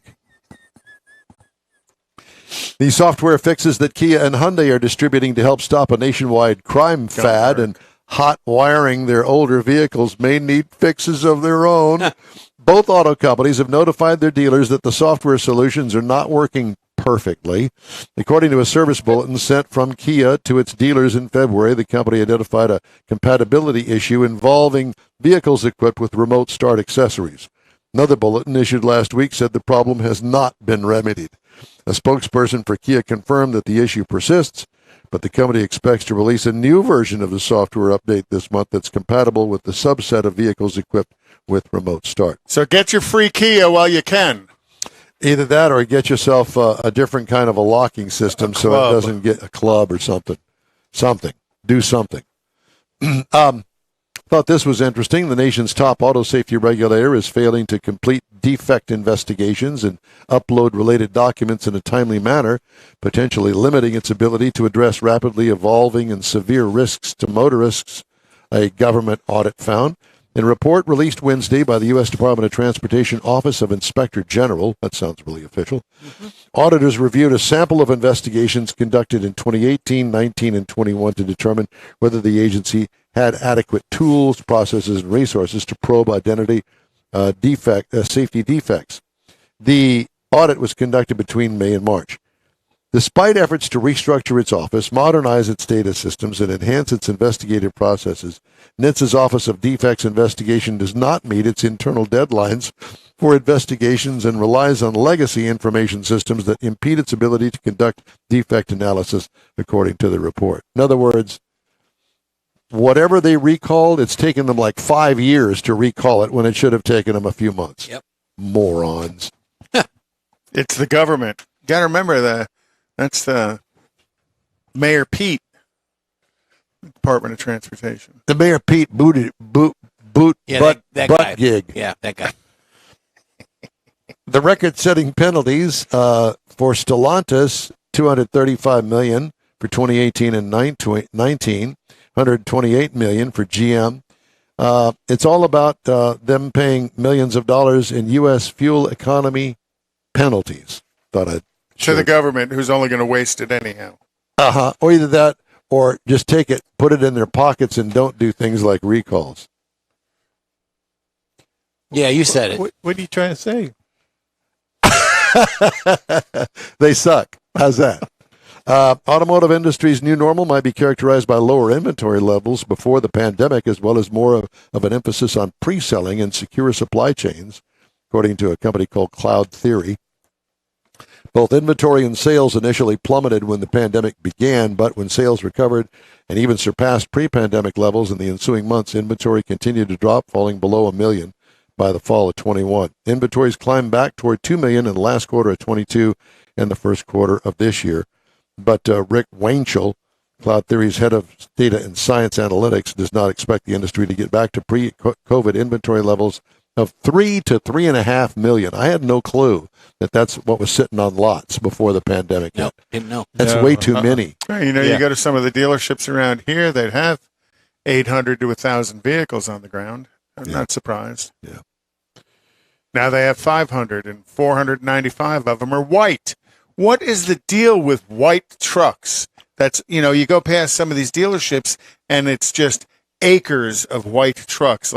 Well, white's the most popular color. But they look red, blue, green, and black. Are those colors not available? What's the deal? They've got colors that are called Mott colors. Mott. But on the white ones, they wrap so much easier than a black one, because you don't necessarily have to wrap the whole thing. Oh, he's on the wrap. That's a good point. Just the reason to buy the white ones. Besides fleet sales. So you can go spend another $5,000 on getting it wrapped. That's right. But then a month later, if you don't like that, you can change it again. I'll spend another $5,000. Yeah, but the way they paint white trucks, they don't do it properly. That's why all the white trucks at Chevrolet peel paint. Wrap it in that's because you said Chevrolet is the key word there. Yeah. We'll be right back. Everyone at the Tailpipes and Tacos Cruise In at the Lupi Tortilla Tex-Mex in Katy, thank you for participating in the best cruise in around, and look forward to seeing you again. You'll hear about the next cruise in date right here on In Wheel Time. Next time you're in the West Houston Energy Corridor area, be sure and stop in at the original Lupi Tortilla Tex-Mex at I-10 and Highway 6, or the Katy location on the Grand Parkway at Kingsland Boulevard. When passing through Beaumont or College Station, stop in and have Lupi's award-winning beef fajitas and frozen margaritas. There's always a celebration at Lupi Tortilla. Lupi Tortilla founder Stan Holt and his wife Sheila are winning racers on the NHRA drag racing circuit and have a collection of hot rods and classics that everyone appreciates. Look for them at the next Tailpipes and Tacos Cruise In. The date will be announced soon and will once again be held at the Lupi Tortilla Tex-Mex on 99 and Kingsland Boulevard, just south of I-10 and Katy. We'll give you all the details right here on the In Wheel Time Car Talk Show and online. Donations benefit God's Garage. We'll see you then. You own a car you love. Well, why not let Gulf Coast Auto Shield protect it? Houstonian John Gray invites you to his state-of-the-art facility to introduce you to his specialist team of auto enthusiasts. We promise you'll be impressed. Whether you're looking to massage your original paint to a like-new appearance, apply a ceramic coating, install a paint protection film, nano-ceramic window tint, or new windshield protection called ExoShield, Gulf Coast Auto Shield is where Houston's car people go. Curbed your wheels? Instead of buying new, why not have them repaired? How about a professionally installed radar detector? Gulf Coast Auto Shield does that too. Get a peek inside the shop and look at the services offered by getting online and heading to gcautoshield.com. Better yet, stop by their facility at 11275 South Sam Houston Tollway, just south of the Southwest Freeway, and get a personal tour. Gulf Coast Auto Shield is your place to go for all things exterior. Call them today, 832-930-5655 or gcautoshield.com. The award-winning In-Wheel Time Car Talk Show is available on the most popular podcast channels out there in 30-minute episodes. We realize our 3-hour live show can be difficult to catch in its entirety, so now you can listen every day to a convenient, fresh 30-minute episode. Check us out on Apple Podcasts, Spotify, Google Podcasts, Amazon Music, and Audible, along with a dozen more. In Wheel Time has the most informative automotive guest interviews and new car reviews, along with popular features including Conrad's Car Clinic and This Week in Auto History, along with automotive news headlines. Our live broadcast airs every Saturday, 8 to 11 Central on InWheelTime.com, the iHeart app, and on YouTube. Be sure to say hello when we're broadcasting from the Tailpipes and Tacos Cruise In, Autorama, and the Houston Auto Show, among others. Now, it's easier than ever to hear about all things automotive all week long. You're invited to join fellow car enthusiasts in becoming part of the ever-growing In-Wheel Time Car Talk family. Don't forget those 30-minute podcast episodes on your favorite podcast channel.